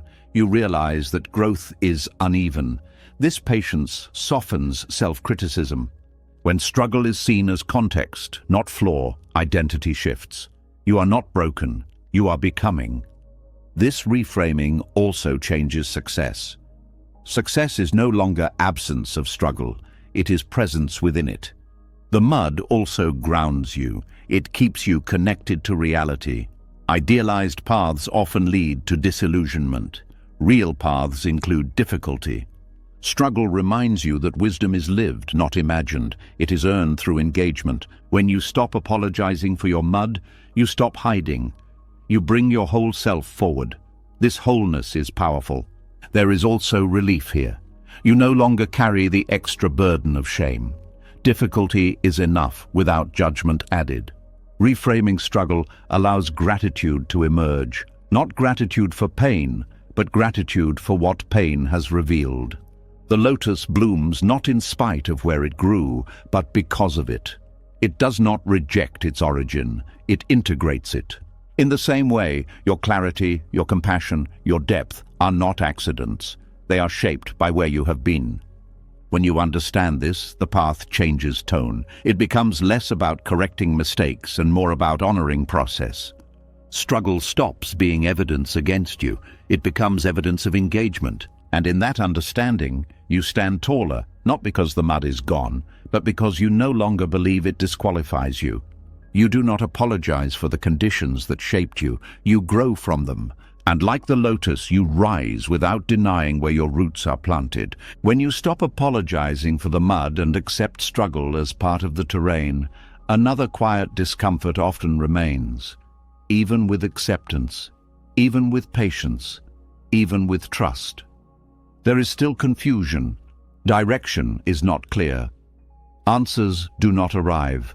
You may be doing everything right and still feel lost. This is the moment where many people turn back, not because the path is wrong, but because they believe certainty should come before movement. Feeling lost is usually treated as a warning sign, as proof that something is off course. The mind believes that correct direction should feel confident, clear, and reassuring. But in lived experience, this is rarely true. Often the most honest movement forward happens while clarity lags behind. Confusion does not mean you are failing. It means the old maps no longer work, and new ones have not yet formed. This in-between state is uncomfortable because it removes familiar reference points. You cannot rely on past identities. You cannot see far ahead. All you have is the next step. Walking forward while feeling lost requires a different kind of trust. Not trust in understanding, but trust in orientation. You may not know where you are going, but you know what no longer aligns. You know what feels false. This knowing is enough to keep moving. The mind resists this because it prefers explanation over experience. It wants to label the path, name the destination, justify the effort. Confusion offers none of this. It asks you to proceed without intellectual reassurance. This feels risky, but it is often necessary. Many people wait for clarity before acting. They believe movement should follow understanding, but often understanding follows movement. As you walk, perspective shifts. As perspective shifts, clarity emerges. Waiting for certainty can mean waiting forever. Confusion is not absence of direction, it is absence of confirmation. You are moving, but you are not being applauded by your own mind. This lack of feedback creates anxiety. Buddhism teaches that anxiety is not always a signal to stop. Sometimes it is a signal that you are learning to walk without crutches. Walking while lost also humbles the ego. The ego wants to know. It wants to appear competent. Confusion strips that away. You are forced to admit uncertainty. This admission softens rigidity. Softness allows learning. There is also honesty here. You are no longer pretending to understand more than you do. You engage with life as it is, not as you wish it to be. This honesty aligns you with reality. Feeling lost often arises when deeper values are forming. Old motivations fall away. New ones are not yet articulate. You feel disoriented because your internal compass is recalibrating. This recalibration cannot be rushed. Walking forward in this state teaches discernment. You learn to differentiate between confusion that signals danger and confusion that signals growth.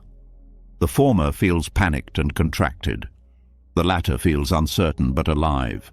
Confusion can coexist with correct direction because direction is not always cognitive. Sometimes it is ethical, sometimes it is relational, sometimes it is simply the choice to continue with integrity rather than retreat into what is familiar. There is also patience learned here. You stop demanding immediate understanding. You allow insight to arrive on its own schedule. This patience reduces inner pressure. Walking while lost also strengthens resilience. You learn that not knowing does not paralyze you. You can continue anyway. This ability becomes invaluable during future uncertainty. The mind often equates being lost with being wrong, but many transformative journeys begin with disorientation. When familiar landmarks disappear, you are forced to rely on awareness rather than habit. Confusion also creates openness. Without fixed ideas, you are receptive. You notice unexpected signs. You listen more deeply. This receptivity invites guidance that certainty would block. Walking forward without clarity also changes how you relate to fear. Fear loses its authority to stop you. You learn to carry fear while moving gently. This skill builds confidence. There is also freedom here. You are no longer bound by rigid plans. You respond to what arises. This responsiveness keeps you aligned with reality. Confusion teaches you to value direction over destination. You focus on the quality of your steps rather than the end point. This focus improves how you walk. Walking while lost also reveals how much of life is navigated this way. Few things are fully understood in advance. Accepting this reduces frustration. There is also compassion for yourself here. You stop demanding clarity as a prerequisite for worth. You allow yourself to be human. Confusion often arises when you are leaving something behind. Old identities dissolve before new ones form. This dissolution feels like being lost, but it is also being freed. Walking forward while lost requires attention to small signals. What feels slightly more honest? What feels slightly less heavy? These subtle cues guide you. There is also trust in process. You believe that meaning will emerge through engagement rather than analysis alone. This belief supports movement. Confusion can coexist with correct direction because direction is often felt before it is understood. You sense alignment even when you cannot explain it. The mind resists this because it prefers certainty, but certainty can be misleading. Many wrong paths feel certain, many right paths feel confusing. Walking forward while lost also dissolves perfectionism. You stop waiting to feel ready. You begin where you are. This beginning creates momentum. There is also humility here. You accept that you are learning. Learning requires uncertainty. Without uncertainty, growth stagnates. Confusion invites questions, not questions demanding answers, but questions that open awareness. These questions deepen insight. Walking without clarity also trains presence. You cannot rely on autopilot. You must pay attention. This attention sharpens perception. There is also courage required. You move without guarantees. This courage is quiet but powerful. Confusion also reduces attachment to outcome. You are less invested in how things turn out because you cannot predict them. This reduces anxiety. Walking forward while feeling lost teaches you that direction is not always visible.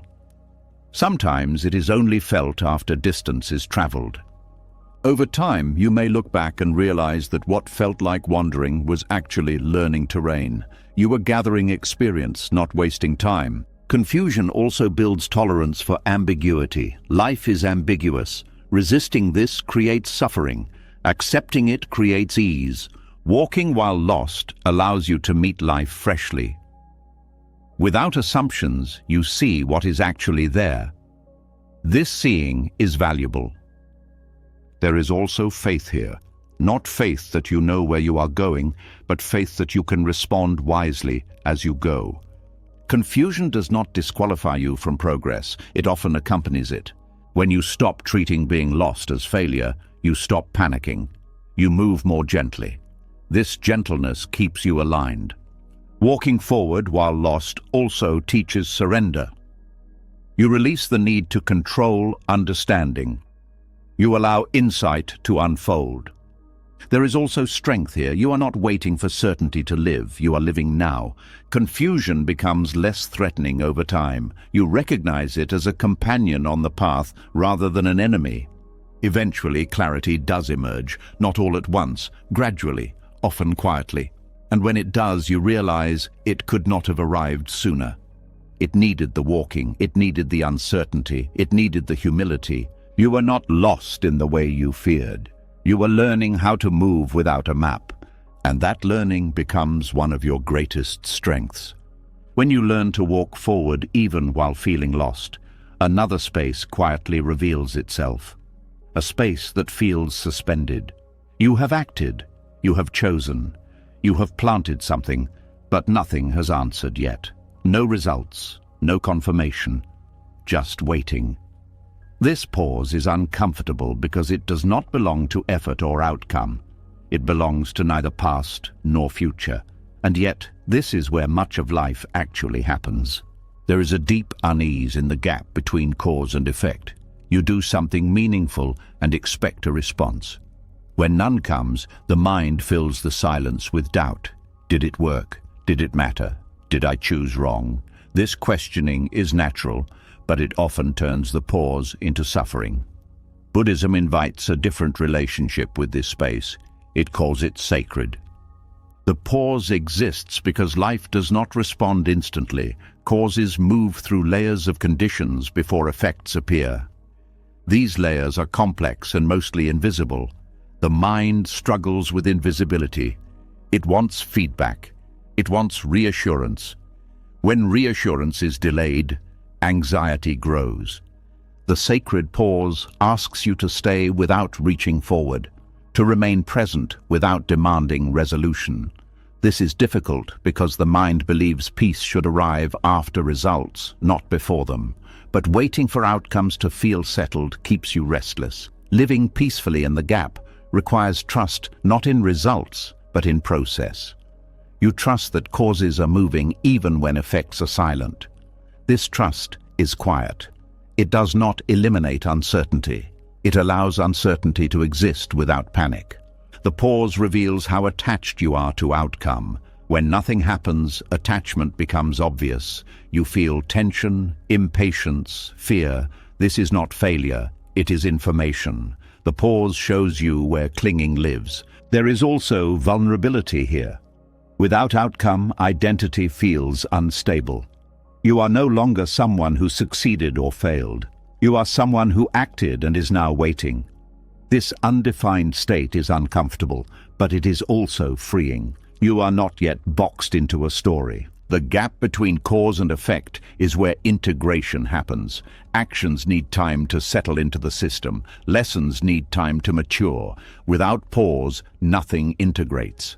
Everything remains superficial. The mind often treats the pause as wasted time. But pause is not absence, it is incubation. Just as seeds rest underground before sprouting, intentions rest before manifesting. Living peacefully in this gap requires patience that is active, not passive. Active patience means staying engaged with life without constantly checking for results. You continue caring, you continue showing up, you simply stop demanding immediate answers. The pause also teaches restraint. You resist the urge to interfere prematurely. You do not dig up the seed to see if it is growing. This restraint protects fragile beginnings. There is also humility learned here. You accept that you cannot control timing. This humility softens frustration. It aligns you with reality rather than fighting it. The sacred pause challenges the belief that worth is tied to outcome. You learn to value intention and effort without confirmation. This shifts self-worth inward. Waiting without anxiety requires grounding attention in the present. You focus on what can be done now rather than what should happen later. This presence reduces mental agitation. The pause also exposes how often you rush to conclusions. When nothing happens, the mind invents explanations, usually negative. Learning to pause these narratives prevents unnecessary suffering. There is also compassion developed here. You recognize that others are also living in gaps, waiting for healing, for recognition, for change. This recognition softens judgment. The gap between cause and effect also teaches impermanence. Even when effects arrive, they will pass. Knowing this reduces attachment. You appreciate without clinging. Living peacefully in the pause requires befriending uncertainty. You stop treating not knowing as a problem. You accept it as part of life's rhythm. The pause also reveals faith in a new form. Not faith that things will work out, but faith that you can remain present regardless of outcome. There is also a slowing of inner tempo. You stop scanning the future. You settle into now. This settling brings calm. The sacred pause allows reflection. You review intention. You adjust attitude. You refine understanding. This reflection improves future action. When outcomes are delayed, you learn to differentiate between effort and attachment. You act fully, then release. This balance prevents burnout. The pause also creates space for gratitude. You notice what is already here instead of fixating on what has not arrived. Living peacefully in the gap teaches emotional regulation. You experience anticipation without being consumed by it. This regulation supports mental health. The pause also strengthens discipline. You continue without reward. This continuation deepens commitment. There is also freedom here. You are no longer enslaved to outcome timelines. You live more fully now. The gap teaches you that silence does not mean nothing is happening. Much is happening beneath awareness. Trust grows here. Living in the pause also trains acceptance. You accept that life unfolds at its own pace. This acceptance reduces resistance. The sacred pause is where wisdom matures. Without rushing to conclusion, understanding deepens. You also learn to rest, not collapse, but rest within uncertainty. This rest replenishes energy. The pause challenges productivity culture. It reminds you that not everything can be optimized. Some things must ripen. There is also joy discovered here. Quiet joy. The joy of being alive without needing confirmation. Living peacefully in the gap reduces fear of future waiting. You know you can survive it. The pause also sharpens discernment. You notice which impulses are driven by anxiety and which by clarity. You learn to distinguish between necessary action and compulsive action. This distinction improves life quality. The sacred pause teaches reverence for timing. You respect natural processes. This respect brings harmony. When outcomes finally arrive, you meet them differently, less grasping, more gratitude, more balance. And when outcomes do not arrive as expected, you are not destroyed. You have learned to live fully, even without resolution. The gap becomes familiar. It no longer frightens you. It becomes a place of quiet strength. You stop rushing through life waiting for things to happen. You live where you are. The sacred pause becomes a teacher. It shows you how much suffering comes from impatience. Living peacefully in this space transforms waiting into living. You realize that much of life is lived between action and result. Learning to inhabit this space is learning how to live at all. The pause is not empty. It is full of becoming. And when you stop trying to escape it, you discover that peace was never waiting on the other side of results. It was available here all along, in the space where you learned to trust without proof. What you've heard is not a lesson about waiting. It is a reminder that movement does not need speed to be real.